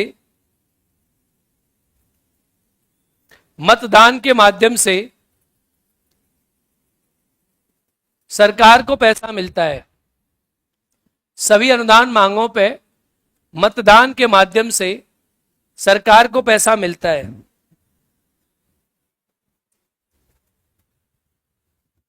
अच्छा, बजट में जब सरकार पैसा मांगती होगी तो मैंने कहा 2 प्रकार के खर्चे होते हैं संचय निधि से। बजट किस पे आता है? संचय निधि पे, हाँ या ना? बजट किस पे आता है? या लोक लेखा? संचित। किस पे आता है? 2 प्रकार के पैसे निकालेगी, एक निकालेगी कौन सा एक्सपेंडिचर, मेड फ्रॉम, और एक निकालेगी चार्ज अपॉन। तो वोटिंग मेड फ्रॉम के लिए होगी, चार्ज अपॉन के लिए? संचय निधि पे भारित या किया जाने वाला? भारित तो फिक्स है ना भाई, राष्ट्रपति की सैलरी पर बार बार वोटिंग क्यों होगी? वो तो फिक्स्ड है ऑलरेडी पैसा, उसमें वोटिंग होने की आवश्यकता नहीं है। अब सरकार ने बोला कि जी 1000 करोड़ रुपए चाहिए। सरकार ने क्या बोला? जोर से बोलो। सरकार ने बोला 1000 करोड़ रुपए चाहिए जम्मू कश्मीर में चिनाब नदी पर भारत का सबसे ऊंचा बांध बनाना है। यही है ना क्वेश्चन है? हाँ, ब्रिज बनाना है, सबसे ऊंचा, भारत का सबसे ऊंचा ब्रिज बनाना है चिनाब नदी पे, दुनिया का सबसे ऊंचा ब्रिज, ठीक है। मान लो मैं एग्जांपल दे रहा हूं, तो सरकार को क्या चाहिए? पैसा चाहिए। सरकार को क्या चाहिए? पैसा। अब सरकार को पैसा चाहिए तो विपक्ष क्या करेगा? सरकार की अनुदान मांग जो सरकार ने करी है, सरकार ने पैसा मांगा, अब क्या विपक्ष सरकार को उतना पैसा देगा? भाई तुमने पैसा मांगा घर वालों से कि जी मुझे साइकिल लेनी है या मोटरसाइकिल लेनी है। कहां साइकिल मोटरसाइकिल खरीदने की औकात रहती है अभी? अभी तो जीन्स खरीदने की बात होती है। किसकी? अभी तो घर वाले कभी कभी जूता खरीदने के लिए बजट पास कर देते हैं, हाँ या ना? भाई मुझे तो लगता नहीं, हम जब पढ़ते तो मोटरसाइकिल लाते थे। सिविल सेवा की तैयारी करने वाले बच्चे को मोटरसाइकिल तो छोड़ो, साइकिल भी नहीं मिलती है। मिलती है क्या? हाँ, जूते के लिए बजट पास होता है नहीं होता तुम्हारा? नहीं होता है कि नहीं होता? होता है कि नहीं? मैं समझ नहीं पा रहा। भाई मैं तो जब जब जूता लेता था मेरा बजट पास होता था। पापा हर बार कहते तुम अभी तो 2 महीने पहले जूते लिए थे गधे। एक बार तो ऐसा हुआ कि मुझसे जूते खो गए। अरे राम, हुआ क्या, जब पढ़ रहे थे ग्रेजुएशन में, अब ग्रेजुएशन में मैं एनसीसी में था, तो आर्मी स्टाइल में थोड़ा रहते थे हम, तो मैं अंडर ऑफिसर बन गया। तो मेरे पापा ने मुझसे कहा, मेरे चाचा ने मुझे जूते दिलाए एडिडास के। एडिडास मतलब बड़ी ब्रांड होती थी उस समय, जो ग्रेजुएशन में पढ़ते हो एडिडास के जूते, ओरिजिनल जूते, एडिडास के ओरिजिनल जूते दिलाए, और जूते लेकर आए कैंटीन से। और भाई साहब वो जूता जब लाया मैं, तो 5-7 दिन तो मैंने उसको पहना ही नहीं, क्यों? गंदा हो जाता। तो उससे पहले हम जूते पहनते थे जनरल, एडिडास का जूता मैंने पहली बार लिया और बड़ा अच्छा जूता था, वो महंगा जूता था। तो मेरे चाचा उस समय आर्मी ऑफिसर सेलेक्ट हुए थे आर्मी में, तो मैंने जूता भाई मंगा लिया। उस समय वो जूते की कीमत शायद रही होगी 2000, मैं बात कर रहा हूँ 2009 की, जो ग्रेजुएशन में थे हम, 8-9 की, 9 की बात कर रहा हूँ। उस समय उस जूते की कीमत रही होगी 4-5 हजार रुपए 2009 में। अब मैंने क्या किया कि मेरा दोस्त बोला कि चल मंदिर चलते हैं वृंदावन। मैंने कि चलो भाई जूता पहन के चलते हैं। मैं जूता पहन के चला गया और मंदिर में मैंने जूता उतार दिया और वो लौट के आया, जूता गायब। और मैंने जूता पहले दिन पहना और उससे मंदिर गया और भाई साहब जूता गायब। अब बड़ी कंडीशन खराब हो गई, मैं सोचूं कि अब करूं तो करूं क्या। तो मेरा दोस्त बोला कि एक काम करते हैं, किसी और के पहन चलते हैं, वो तो भगवान की कृपा है, जो हमें देगा हमारा ले जाएगा। अब सोचो, उस समय हमने कहा ठीक है किसी और का पहन लेते हैं। अब हम इस ताक में थे किसका जूता पहने। अब जिसका जूता पहनने की सोचे वो आदमी आ जाए। एक तो अंदर से हिम्मत ना हो। मेरा दोस्त कह रहा है कि भाई पहन पहन। एक मंदिर चला गया, हम जूते नहीं पहन पाए, हिम्मत नहीं जुटा पाए। दूसरे मंदिर में गए, वहां भी जूता नहीं पहन पाए। अल्टीमेटली फिर हमने कहा कि मथुरा चलते हैं, वृंदावन में काम नहीं चलेगा नंगे पैर, क्योंकि वृंदावन से मथुरा तो आना ही था हमें। मथुरा में आए, सोचा यहां पहन लेते हैं कि नहीं, वहां भी ट्राई मारा। मत ट्राई मारने के, एक्चुअली चोर आदमी जो होता है ना, चोर, उसके अंदर हिम्मत बहुत जबरदस्त होती है। मैंने तब रियलाइज किया आप किसी के जूते वूते पहन नहीं सकते, आपको डर लगेगा अरे भगवान ये क्या हो जाएगा। अल्टीमेटली हमने 50 रुपए की चप्पल खरीदी और 50 रुपए की चप्पल वहां से पहनी और घर आ गए। 10-15 दिन तक तो मैं दोनों के पैर दिखता रहा कि मेरा जूता तो नहीं है किसी के पैर में। That was the real experience, जो मैंने देखा कि भाई बहुत चीजें लाइफ में ऐसी होना भी जरूरी होती है कि नहीं। अगर ऐसा नहीं होता तो एक्सपीरियंस नहीं आता। चलिए, दूसरा जूता तो फिर पिटकिल मिला, चलो उसको छोड़ो तुम, दूसरे जूते की कहानी बहुत अलग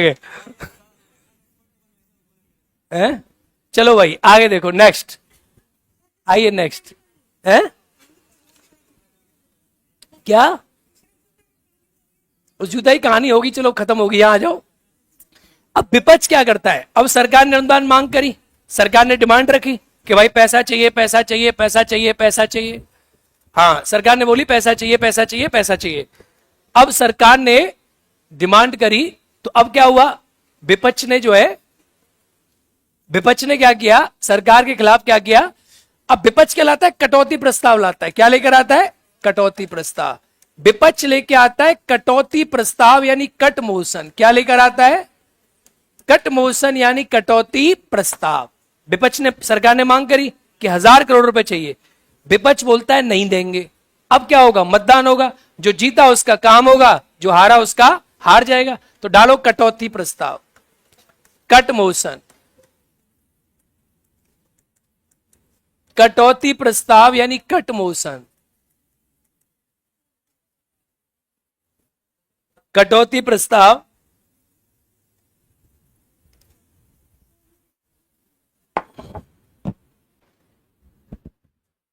ये क्या है, कटौती प्रस्ताव यानी कट मोशन। सीटी कौन बजा रहा है पीछे, बॉयज कौन बजा रहा है भाई, गलत कर रहे हो, ऐसे मत करो। कहां से आई है पर्ची, किस सीट से आई है, पता नहीं कहां से आई है, चल जो भी है, सीटी बीटी मत बजाओ प्लीज। समझे नहीं समझे, शिकायत आ रही है, सही नहीं आना। चलो आओ, यहां देखो, यहां देखो, कटौती प्रस्ताव। कटौती प्रस्ताव जो है विपक्ष पेश करता है। कौन पेश करता है, विपक्ष। किसके खिलाफ, सरकार ने पैसा मांगा, तो सरकार की अनुदान मांगों के विपक्ष में विपक्ष क्या पेश करेगा, कटौती प्रस्ताव। एक होता है पॉलिसी कट। क्या होता है, कटौती प्रस्ताव जो है कई प्रकार के होते हैं। एक होता है पॉलिसी कट, एक होता है नीतिगत कट, जिसे आर्थिक कटौती, सॉरी इसी को कहते हैं पॉलिसी कट को। ये होता है आर्थिक कटौती, आर्थिक कटौती, और एक होता है सांकेतिक कटौती। क्या होता है बेटा, सांकेतिक कटौती। तो कटौती प्रस्ताव जो है ये 3 प्रकार का होता है, सुन लो। अब जैसे मोदी जी ने पैसे मांगे 1000 करोड़ रुपए, तो विपक्ष पता है क्या बोलेगा, विपक्ष कहेगा मोदी जी नहीं दे रहे, मोदी कहेंगे लेके रहूंगा, विपक्ष कह रहा नहीं दे रहे, मोदी जी कहेंगे ठीक है आइए लोकसभा में, आ गए। अब पॉलिसी कट क्या होता है, पॉलिसी कट को नीतिगत कटौती इसी को कहते हैं। पॉलिसी कट में क्या होता है, सरकार ने पेश किया 1,000 करोड़ रुपए, विपक्ष कहता है कि सरकार को 1,000 करोड़ रुपए छोड़ो, 1 रुपया देंगे। कितना पैसा देंगे? सरकार की संपूर्ण मांग को 1 रुपया कर देना। कितना कर देना? बोला जितना पैसा मांग रहे हो नहीं देंगे। कितना देंगे? 1 रुपया। कितना देंगे? मोदी कहेंगे ये कैसी बात, 1 रुपया दोगे वे? तो वो कहेंगे मोदी जी वोटिंग कर लो। अगर वोटिंग में सरकार जीत गई, पैसा मिल गया। अगर सरकार वोटिंग में नहीं जीती तो बजट तो छोड़ो, सरकार गिर गई, ऑन द स्पॉट सरकार गई। समझे? सोचो मैंने क्या कहा था कि मोदी जी 1 रुपया नहीं निकाल सकते संसद से, इतनी भी हिम्मत नहीं है। कितना पैसा? तुम्हें लगता है कि हवाबाजी चल रही है? इतना कंट्रोल टाइट सिस्टम है हमारी कंट्री है। इधर देखो, 1 रुपया निकालेंगे तो क्या चाहिए? Policy cut. अब निकालने के बाद घोटाला कर लेते नेता, ये बात अलग है, निकाल नहीं सकते। तुमने निकाल लिए पैसे, फिर तुम उड़ा रहे हो उन्हें, लेकिन निकालना कठिन है। 1 रुपया कर दिया, इसे कहते हैं नीतिगत कटौती या पॉलिसी कटौती। अब होता है आर्थिक कटौती। आर्थिक कटौती होता है जब विपक्ष जो है सरकार के संपूर्ण बजट, सरकार का जो संपूर्ण बजट है, सरकार के संपूर्ण बजट की निंदा करे, कहे बहुत ही घटिया बजट, 2 पैसे का बजट नहीं, बेकार बजट, संपूर्ण बजट की निंदा करे और एक मुश्त एक रकम काटने की बात करे। वो रकम यहां मेंशन नहीं है कि संपूर्ण बजट खराब है, बेकार बजट है, घटिया बजट, घाटे का बजट, 2 पैसे का बजट नहीं, अमीरों का बजट, ऐसे करके। फिर आता है सांकेतिक कटौती। मोदी ने मांगे 1,000 करोड़ रुपए, विपक्ष के 1,000 करोड़ रुपए दे दो, मात्र 100 रुपए काट लो। कितने रुपए? कितने रुपए? ये संविधान में लिखा है, याद रखना, संविधान में लिखा है, या 1 रुपया और यहां 100 रुपया। क्या? 100 रुपए कम दो। कितने रुपए कम दो? 100।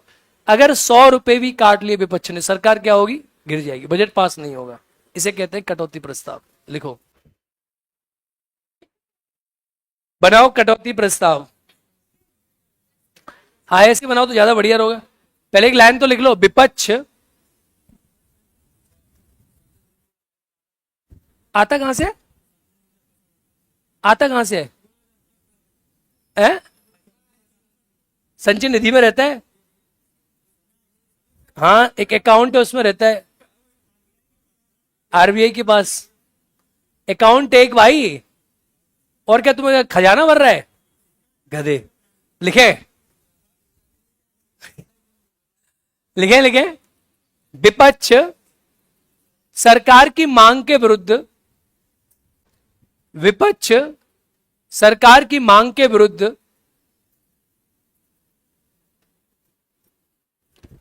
विपक्ष सरकार की मांग के विरुद्ध कटौती प्रस्ताव पेश करता है। कटौती प्रस्ताव पेश करता है।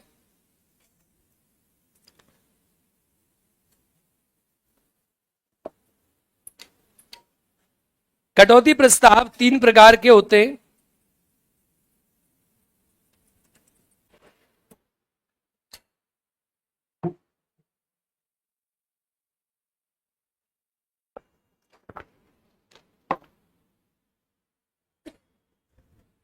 पहला पॉलिसी कट, नीतिगत कटौती। पॉलिसी कट उसी को बोलते हैं हिंदी में। पॉलिसी का मतलब क्या होता है?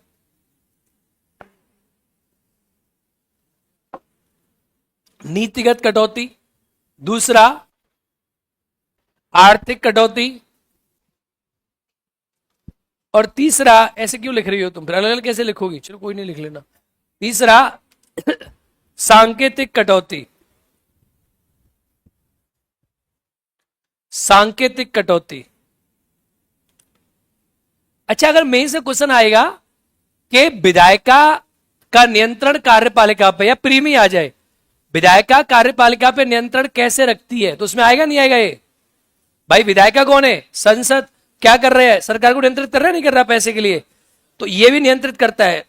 अविश्वास प्रस्ताव, विश्वास प्रस्ताव, ये सब वही है, सरकार को नियंत्रित करती है कार्यपालिका हमारी कंट्री में।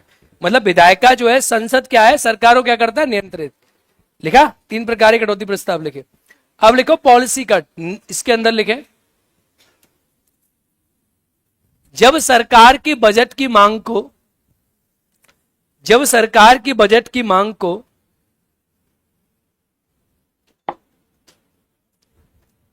सरकार की बजट की मांग को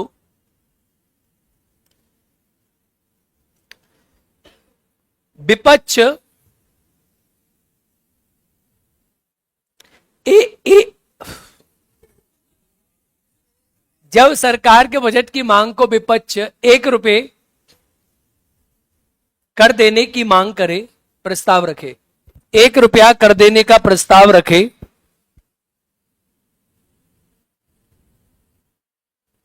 तो इसे नीतिगत कटौती कहते हैं। तो इसे नीतिगत कटौती कहते हैं। इसमें सरकार की नीतियों की आलोचना की जाती है। इसमें सरकार की नीतियों की आलोचना की जाती है।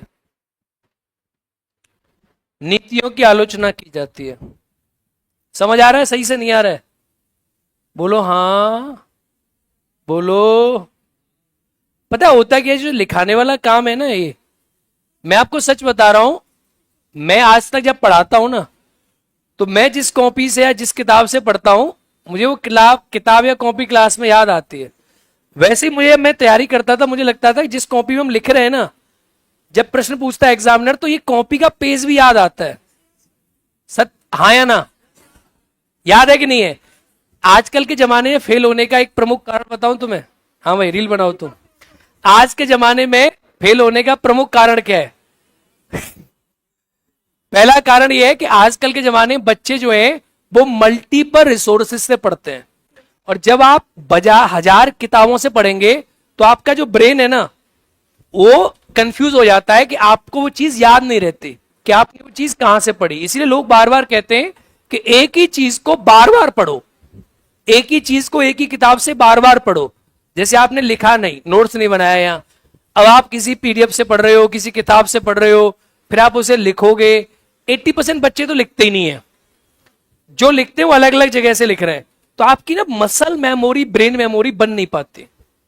इसीलिए आप कभी भी प्रैक्टिकल करना, वो चीज आपको कम याद होगी जो आपने कई जगह से पढ़ी होगी, वो चीज आपको ज्यादा याद होगी जो आपने एक जगह से बार बार पढ़ी होगी। इसलिए कहते थे पढ़ते समय उंगली लगा के पढ़ना, सेंसेशन बॉडी के महसूस होते हैं, उंगली से पढ़ना, हाइलाइटर से पढ़ना, उसे ऐसे करके याद करना, इससे चीजों की मसल मेमोरी फिट होती है।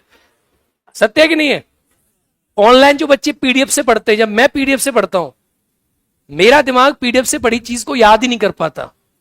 मतलब ऑनलाइन उसमें क्या होता है कि दिमाग और इसके बीच में एक बैरियर है, जब तक उसे छू नहीं लो तब तक याद नहीं होती वो। अभी क्यों है ऐसा? क्योंकि हम मानव हैं। कौन है हम? ऐसे तो खाना खाना क्यों, खाना देख लो, भर गया पेट, फील। आज का ये ज्ञान था, आज के ज्ञान को बचा के रखें। नेक्स्ट है आर्थिक कटौती। ये सारी चीजें मैं आपसे तब शेयर कर पाता हूं जब मैं खुद तैयारी में रहा हूं, अदरवाइज मैं तैयारी में नहीं रहा होता तो सत्यता है कि मैं ये बातें समझ भी नहीं पाता।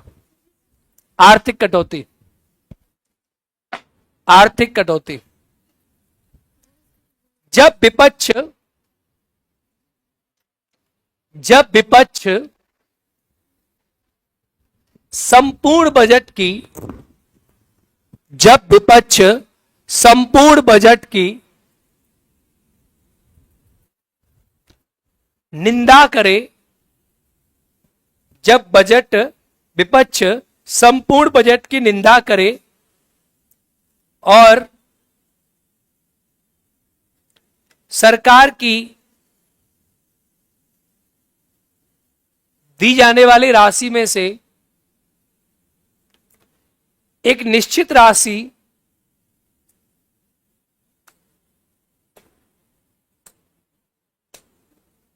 काटने की मांग करे,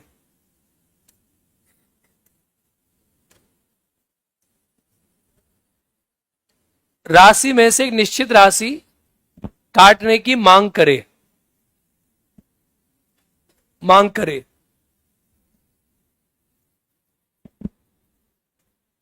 ठीक है। बस अगला लिखे नीतिगत सांकेतिक कटौती। सांकेतिक कटौती, टोकन कट कहते हैं इसे। क्या कहते हैं बेटा? Token cut. क्या कहते हैं इसे? इसका नाम है टोकन कट, इसका नाम है इकोनॉमिक कट, इसका नाम है पॉलिसी कट। लिखे सांकेतिक कटौती। जब विपक्ष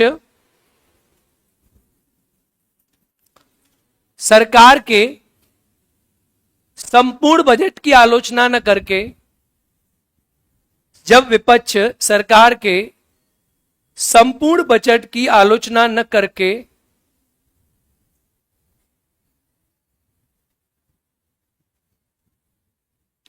किसी विशेष प्रकार की शिकायत की अभिव्यक्ति करे, विशेष प्रकार की शिकायत की अभिव्यक्ति करे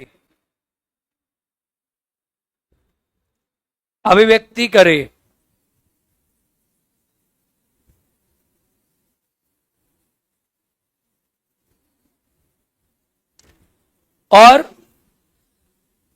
100 रुपया काटने की मांग करे, और 100 रुपया काटने की मांग करे।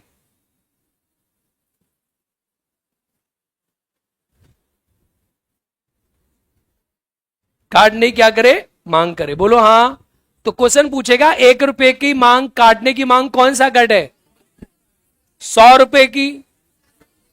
संपूर्ण बजट की बुराई लिखो। यदि कटौती प्रस्ताव पारित होता है, नोट करके नीचे लिख दो एक लाइन डाल के, यदि कटौती प्रस्ताव पारित होता है, यदि कटौती प्रस्ताव पारित होता है तो सरकार गिर जाएगी। सरकार गिर जाएगी। सरकार क्या होगी? गिर जाएगी। ठीक है। अब वोटिंग हो गई, सरकार गिर जाएगी। अब वोटिंग हो गई, सरकार को पैसा मिल गया। अब सरकार को संचय निधि से पैसा निकालना है। चाबी मिल गई। क्या मिल गई? मिली या नहीं मिली? बोलो हाँ। हाँ या ना? गुड। अगर सरकार को चाबी मिली, अब क्या होगा? सुनो मेरी बात ध्यान से। सरकार को जैसे ही चाबी मिली तो सरकार क्या करेगी? विनियोग विधेयक पारित करेगी। कौन सा विधेयक? देखो, विनियोग विधेयक क्या होता है? सुन लो, ये आपने पहले भी सुना है। विनियोग विधेयक होता है विनियोग करना। विनियोग मतलब निकालना। क्या करना? निकालना। तो संचय निधि से जब भी पैसा निकलेगा, ये मैंने पहले भी आपको पढ़ाया था ना, संचय निधि से जब भी पैसा निकलेगा तो संचय निधि से पैसा निकालने के लिए विनियोग विधेयक की आवश्यकता होती है। विड्रॉल बिल, यानी आप उससे पैसा निकालोगे। विनियोग विधेयक ये जो होता है एक प्रकार से धन विधेयक का ही पार्ट होता है, नोन एज धन विधेयक। वही वाली चीज है, धन विधेयक वाला इसके अंदर पार्ट होता है। तो इसे कहते हैं विनियोग विधेयक का पारित होना। लिखें जरा एक लाइन, डालें हेडिंग, विनियोग विधेयक का पारित होना।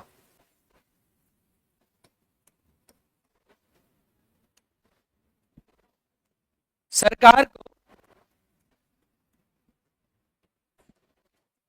संचय निधि से,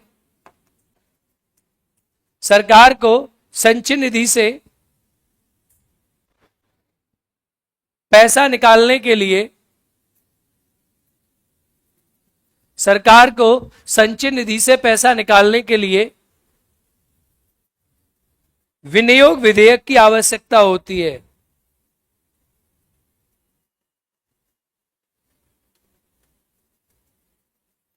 विनियोग विधेयक की आवश्यकता होती है। यह एक प्रकार का धन विधेयक ही होता है। यह एक प्रकार का धन विधेयक ही होता है। एक प्रकार का धन विधेयक ही होता है।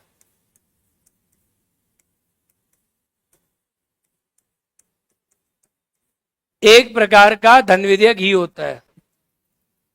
Last but not the least, वित्त विधेयक का पारित होना।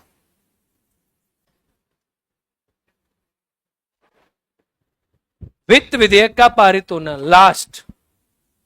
और अब सरकार को पैसा मिलने वाला है। लिखो, वित्त विधेयक का पारित होना। देखो सुनो मेरी बात ध्यान से, जो बजट होता है ना बिटवा, सुनो, बजट जो होता है वित्त विधेयक होता है। क्यों होता है? सुनो मेरी बात ध्यान से सुनना। क्योंकि वित्त विधेयक जो होता है, सुनो, वित्त विधेयक के अंदर धन विधेयक छुपा होता है कि नहीं छुपा रहता? बताओ भाई। वित्त विधेयक में वित्त के सभी मामले, वित्त के सभी मामले, बोलो हाँ, वित्त के सभी मामले होते कि नहीं होते? वित्त के सभी मामले प्लस धन विधेयक, बोलो हाँ या ना? तो जो बजट होता है, इस बजट में धन विधेयक के वाले मामले भी होते हैं, कर लगाना, कर हटाना, कर का ये करना, कर बढ़ाना, और वित्त विधेयक के मामले भी होते हैं। तो every budget is a finance bill. जब बजट लास्ट में पारित होता है तो ऐसे वित्त विधेयक वो पारित होता है। बोलो हाँ या ना। अब सुनो मेरी बात गौर से, ये लोकसभा में क्यों पेश हुआ? क्योंकि इसमें धन विधेयक भी छुपा हुआ था, तो ये वित्त विधेयक का टाइप 1 हो गया। वो वाला मैंने पढ़ाया था ना, वित्त विधेयक दो प्रकार के होते हैं, एक में जो लोकसभा में पेश होता है जिसके अंदर धन विधेयक छुपा हुआ होता है, एक जिसके धन विधेयक होता ही नहीं। इसीलिए ये वित्त विधेयक ही होता है, पर वित्त विधेयक का ये टाइप 1 होता है। कैसा होता है? टाइप 1।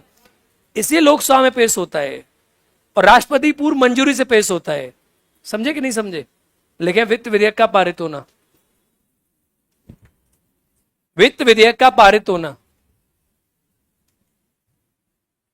बजट एक वित्त विधेयक ही होता है, बजट एक वित्त विधेयक ही होता है। Budget is also finance bill, sorry, budget एक वित्त विधेयक ही होता है। इसमें धन विधेयक, इसमें धन विधेयक के विषय भी सम्मिलित होते हैं, इसमें धन विधेयक के विषय भी सम्मिलित होते हैं, इसमें धन विधेयक के विषय भी सम्मिलित होते हैं। ठीक है, चलिए, वित्त विधेयक के पास होने पर, इसी में लिखो, वित्त विधेयक के पास होने पर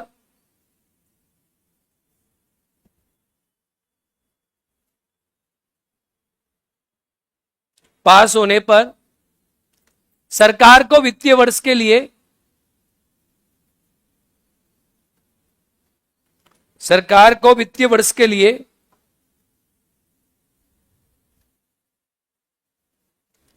वित्त प्राप्त हो जाता है, सरकार को वित्तीय वर्ष के लिए वित्त प्राप्त हो जाता है। क्या हुआ? वित्तीय वर्ष के लिए वित्त प्राप्त, बजट पास हो गया। Congratulations, budget is pass. ऐसे होता है बजट पास। हो गया बजट पास। तो चलिए एक बार जरा मेरे साथ रिवीजन में 2 मिनट लगेंगी, दिमाग के अंदर सब सेट हो जाएगा। पहले बजट क्या किया मैंने? कहां किया? कहां पेश हुआ? किसने पेश किया? किसने पेश कराया? कौन से महीना में? पहला या अंतिम? बोलो हाँ। बस खत्म। बजट पर क्या होती है? कितने दिन? फिर बजट पे क्या बनी? कितनी समितियां? कितनी समितियां? कितनी समितियों के बाद क्या होती है? क्या होती है? कितनी मांगे? कितनी मांगे? सरकार पैसा मांगती है और विपक्ष सरकार को रोकता है। विपक्ष क्या लेके आता है?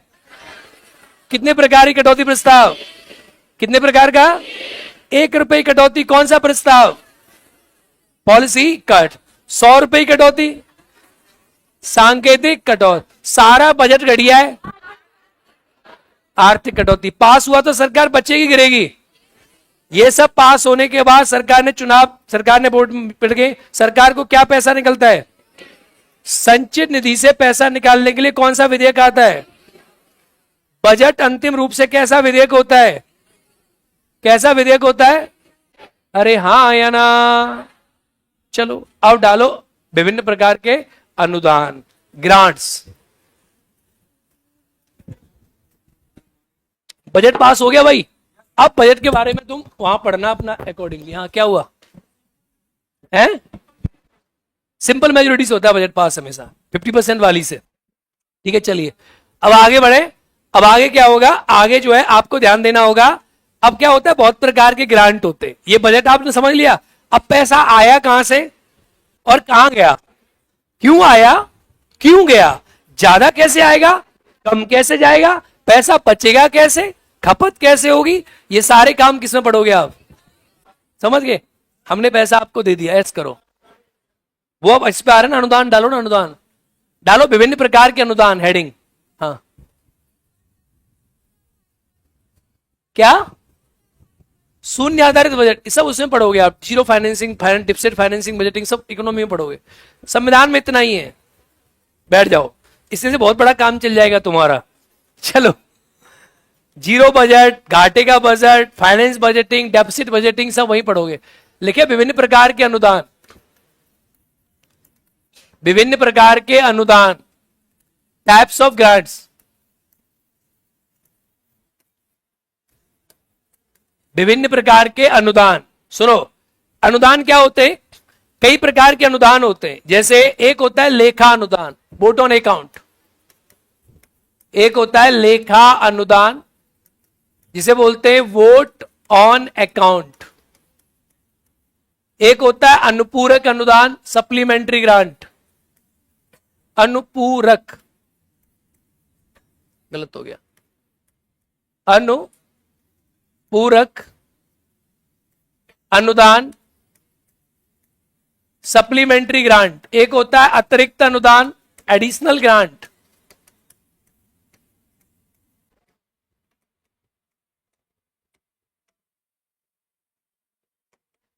एक और होता है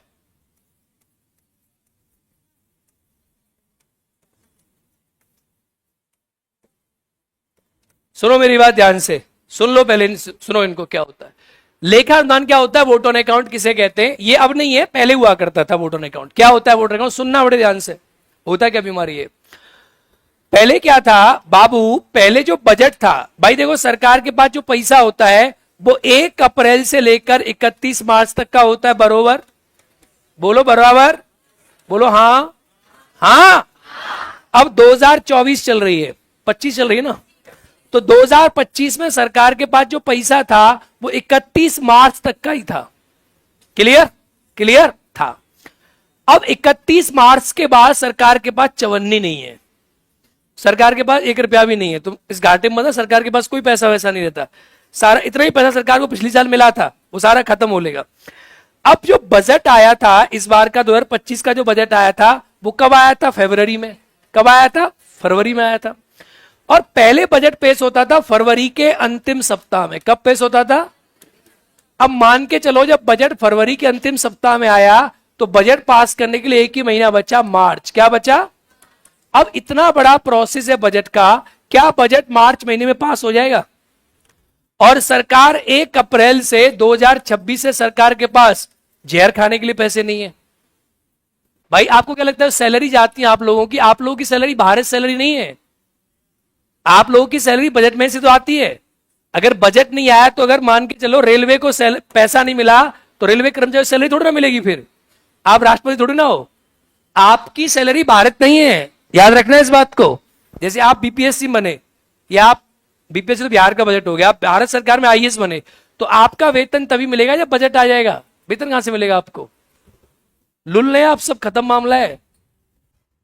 अगर आप किसी विभाग में नौकरी करते हो, कृषि विभाग के आईएएस हो, कृषि विभाग को पैसे नहीं मिला तो आपको पैसा कहां से मिलेगा?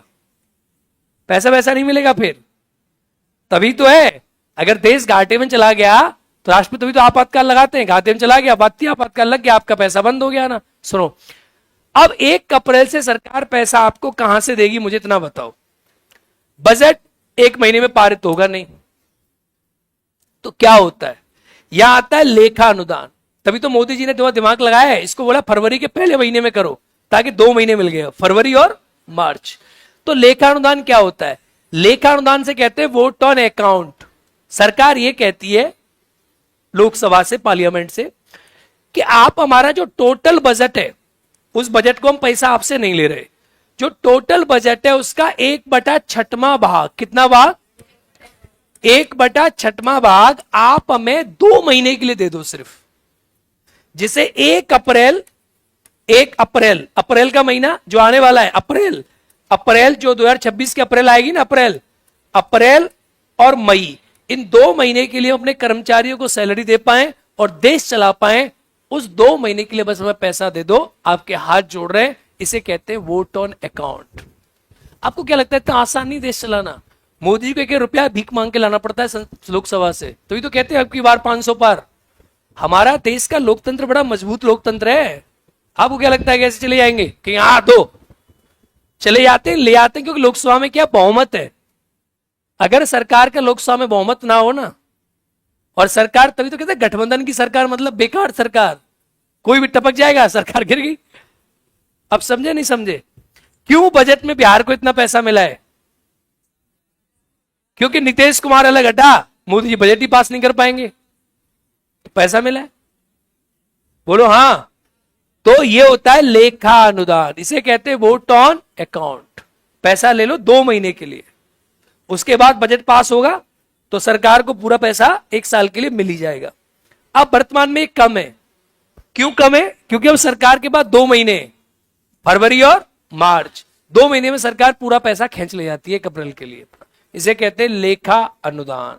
तो लेखा अनुदान क्या है? संपूर्ण बजट का 1/6वां भाग होता है, जो कि 2 महीने के लिए मिलता है। कितने महीने के लिए? कौन से 2 महीने? आगामी वर्ष का अप्रैल और मई। लिखो। लोकतंत्र समझ आ रहा है तुम्हें? देश समझ आ रहा है, नहीं आ रहा है? बोलो हाँ। अब बताओ, इसी लोग कहते हैं जागरूक नागरिक होना चाहिए। नागरिक जागरूक हैं? नागरिक वोट देने जाते नशे में। सोच के देखो, एक सांसद नहीं होगा, मोदी जी बजट नहीं ला पाएंगे, और तुम नशे में वोट देने जाते हो। कितनी गलत बात है कि नहीं है? नहीं बिकना चाहिए। लिखो आगे, ऐसे बनाओ। लेखा अनुदान, vote on account. March closing यही होता है। मार्च क्लोजिंग पता है क्या होता है? कि मार्च में, सुनो, मार्च क्लोजिंग किसे कहते हैं सुन लो भाई, ये भी सुन लो। जैसे ही मार्च आई ना, तो मार्च में सरकार ने जितना पैसा लिया था, कितना आया, नहीं खर्च कितना हुआ, जो नहीं खर्च हुआ वापस चला जाएगा पूरा पैसा। मार्च मतलब सरकार का सारे खाते कैसे? खाली, जीरो। भाई सरकार को पूरी साल के लिए 10,000 करोड़ रुपए मिले, तो 10,000 करोड़ रुपए इतने से इतने तारीख तक यूज हो गए तो हो गए, नहीं हुए तो वो सारा पैसा जमा, और 31 मार्च को खाता जीरो, खाता कोई पैसा नहीं होगा। उस साल का हिसाब क्या हो गया? चुकता। तभी तो वार्षिक वित्तीय विवरण था। उस साल का क्या हो गया? हिसाब चुकता हो गया। इतना लिया, इतना दे दिया। इसका हिसाब देना ही क्या होता है? बजट। और अगली साल के लिए लेना, इस साल इतना लिया था, इतना खर्च कर दिया हमने, यहां खर्च किया, यहां से लिया था।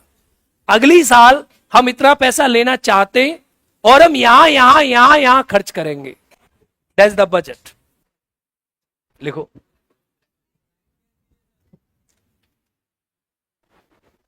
लेखा अनुदान, वोट ऑन अकाउंट। लिखें, लेखा अनुदान सरकार को आगामी वित्तीय वर्ष के लिए, सरकार को आगामी वित्तीय वर्ष के लिए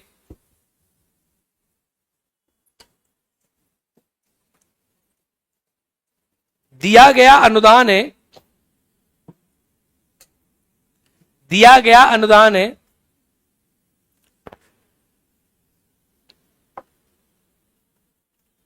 जो कि संपूर्ण बजट का,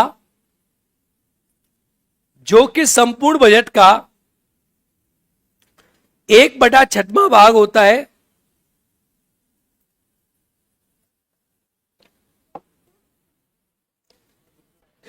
जो कि संपूर्ण बजट का 1/6वां भाग होता है,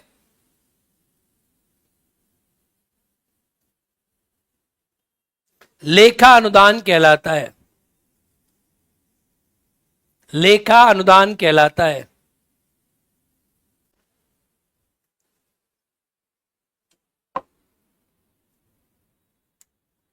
डन डनाडन डन। अब आता है अनुपूरक अनुदान, इसे कहते हैं सप्लीमेंट्री ग्रांट। क्या कहते हैं बेटा? सुनो, ये क्या होता है? सरकार ने कोई सेवा लेकर आई, सरकार ने कहा चिनाब नदी का पुल बना रहे हैं, 1,000 करोड़ रुपए चाहिए। बोलो हाँ।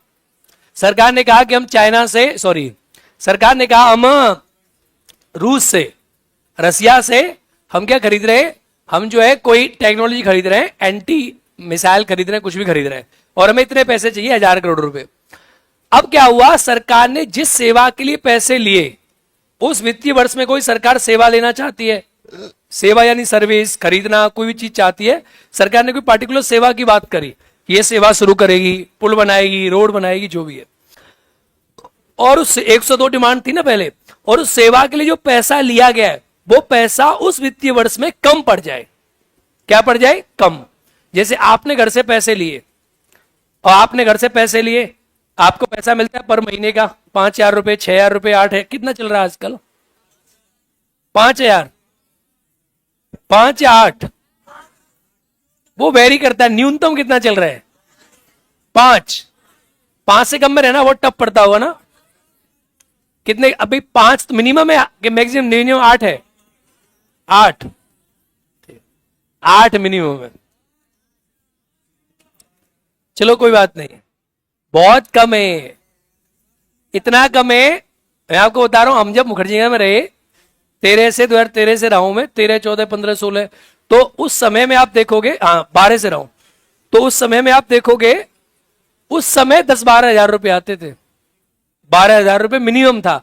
आज मुखर्जी नगर का जो मिनिमम है, अगर आप एक रूम लेके रहते हो, सही से पढ़ते हो, सारी किताब खरीदते हो, तो 20,000 से ऊपर है मिनिमम। अब आप एक कमरे में 5 आदमी रहते हो तो बात दूसरी है। पीजी जो होता है बड़ा, पीजी में आईएएस का बच्चा नहीं पढ़ सकता, वो एसएससी वालों के लिए।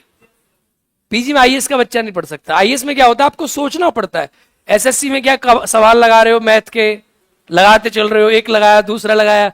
आईएएस व्यक्तिगत एग्जाम है और एसएससी सामूहिक एग्जाम है। एसएससी में आपको दूसरे से कंपटीशन है और आईएएस में आपको खुद से कंपटीशन है। बात समझे नहीं समझे? आईएएस या पीसीएस खुद के एग्जाम है, अगर आपका राइटिंग स्किल खराब है तो आप पास नहीं होंगे। आईएएस अपने आप से कंपटीशन होता है, खुद से। बच्चे गलत समझते हैं बीपीएससी में सीट खा जाएगा, ऐसा कभी हो ही नहीं सकता। प्रीलिम्स एग्जाम में सबसे कंपटीशन है, लेकिन मेंस किससे कंपटीशन है? खुद से। एसएससी वगैरह तो सबसे कंपटीशन है, खुद से नहीं है उसमें। चलो समझो मेरी बात। तो कोई सेवा आपने ली, पैसे मंगाए, अब उस पर्टिकुलर सेवा के लिए जो पैसा था आपको जो मिला, वो पैसा क्या हो गया? उस सेवा के लिए कम पड़ गया। क्या पड़ गया? कम पड़ गया। तो क्या होगा? आपको अनुपूरक अनुदान लेना पड़ेगा, सप्लीमेंट्री ग्रांट, कि भैया थोड़े पैसे दे दो, इसके लिए 1,000 करोड़ रुपए मांगे थे पर 11,000 करोड़ रुपए खर्च हो गए, तो आपसे अनुरोध है कि हमें 100 करोड़ रुपए और दिया जाए। इसे कहते हैं अनुपूरक अनुदान, सप्लीमेंट्री ग्रांट। बोलो हाँ, लिखो। तुम्हें लग रहा हो करोड़ तो सर ऐसे बता रहे, करोड़ तो रुपया हो। नहीं, इकोनॉमी में ऐसे ही पढ़ोगे भाई। अब देश है वो गधे क्या, तुम कमरा चला रहे हो अपना, या लिखो 1,000 रुपए में।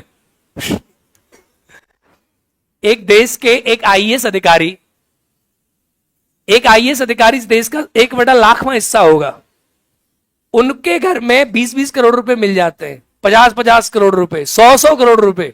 बिहार में था ना, कौन था वो इंजीनियर, कितना पैसा मिला था उसे घर में? 100 करोड़, 200 करोड़।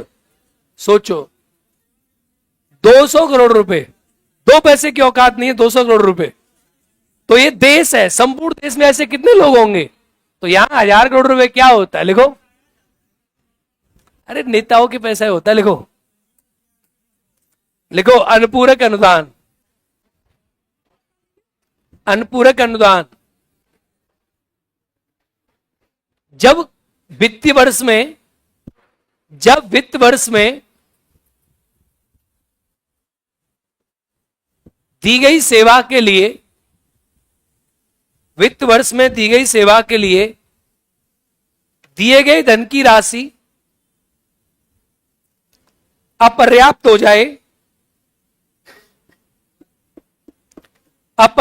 जाए, तो उस सेवा के लिए सरकार को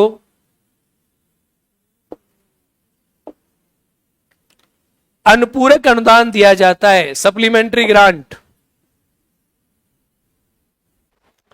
अनुपूरक अनुदान दिया जाता है, सप्लीमेंट्री ग्रांट।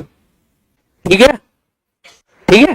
जैसे आपने पैसे लिए कोचिंग से, 5,000 रुपए और यहां फीस बढ़ के 6,000 रुपए हो गई, तो 1,000 रुपए आप लोगे कि नहीं लोगे? बोलो हाँ, अरे बोलो हाँ।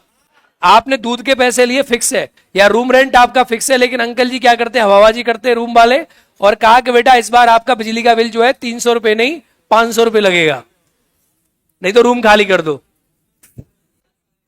तो ये क्या है? अतिरिक्त। क्या है? अनुपूरक। क्या है? कहां से लेता है? संसद वहीं से लेगा ना, संचय निधि से। और कहां से लेगा? तीसरा आता है अतिरिक्त अनुदान। क्या आता है?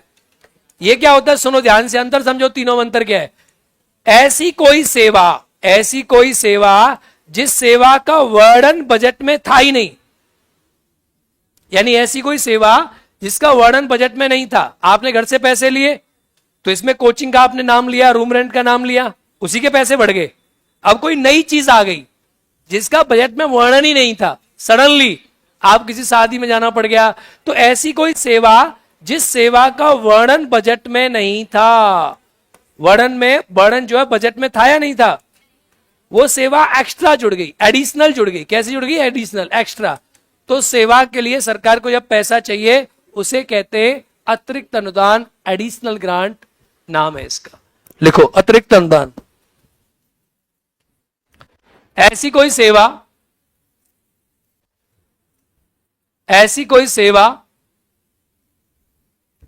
भाई मेरी क्लास एंट्री कितने बजे हुई है? 10:15 पे ना, फिक्स 2 घंटा क्लास दूंगा, ये तुम्हें सोच लेना है। जिस मोमेंट एंट्री मारूंगा उसके एग्जैक्ट 2 आवर्स अगली क्लास का ध्यान दिया करो। मैं बैठा हुआ था 8 बजे से। लिखो क्या? कोई ऐसी सेवा जिसका वर्णन, जिसका वर्णन बजट में नहीं है,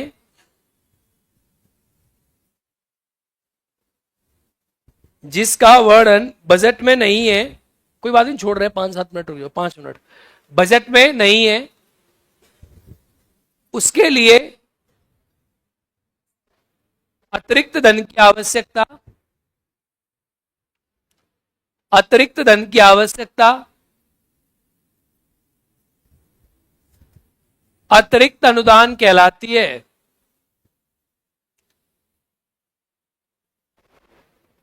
अतिरिक्त आवश्यकता अतिरिक्त अनुदान कहलाती है। चलिए नेक्स्ट, एक आता है प्रत्यानुदान। लिखोगे इसको भी? Vote on credit. जब सब पढ़ रहे हो तो सभी पढ़ो। वोट ऑन क्रेडिट, प्रत्यानुदान। ये क्या होता है? सुनो, वोट ऑन क्रेडिट क्या होता है सुन लो। ऐसा, देखो सुनो, ऐसी कोई सेवा, वहां तो पैसा था ही नहीं, सेवा थी नहीं, ऐसा कोई सेवा या ऐसा कोई खर्चा जिस खर्चे का बजट अनुमान लगाना निश्चित ना हो। यानी कोई ऐसा पैसा है, ऐसा खर्चा जिसका अनुमान लगाना निश्चित नहीं, पता आपको पता है। आपने सपोज करो, जैसे ये क्या था, ये आपको पता था पैसा मिला, ये आपको पता था पैसा कम पड़ रहा है पैसा मिला, ये आपको पता ही नहीं था। अब ये आपको पता है कि भैया हमें अटैक करना है, या आपने किसी को पता है कि भाई आपको एग्जाम देने जाना है, बीपीएससी का एग्जाम देने जाना है, आपको पता है मेरा एग्जाम होगा, तो ऐसी कोई सेवा, ऐसा कोई खर्चा जिसके पैसे का अनुमान लगाना कठिन है। क्या लगाना कठिन है? जिसके पैसे का अनुमान लगाना क्या है? कठिन है। यानी अनुमान लगाना कठिन है कि कितना पैसा खर्च होगा, अनुमान लगाना कठिन है। तो क्या होता है, विधायिका जो होती है, संसद जो होता है, इसे कहते हैं विधायिका का ब्लैंक चेक। क्या बोलते हैं इसे? विधायिका ने कार्यपालिका को दिया गया ब्लैंक चेक कि लो चेक ले लो, जितना पैसा खर्च हो उतना ऐसे भर लेना और निकाल लेना। इसे कहते हैं वोट ऑन क्रेडिट। लिखो वोट ऑन क्रेडिट। लिखे प्रत्यानुदान। ऐसी कोई सेवा या व्यय जिसका अनुमान लगाना कठिन हो, ऐसी कोई सेवा या व्यय जिसका अनुमान लगाना कठिन हो,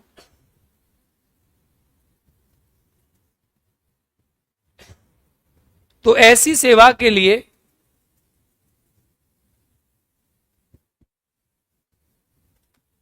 प्रत्यानुदान दिया जाता है, प्रत्यानुदान दिया जाता है।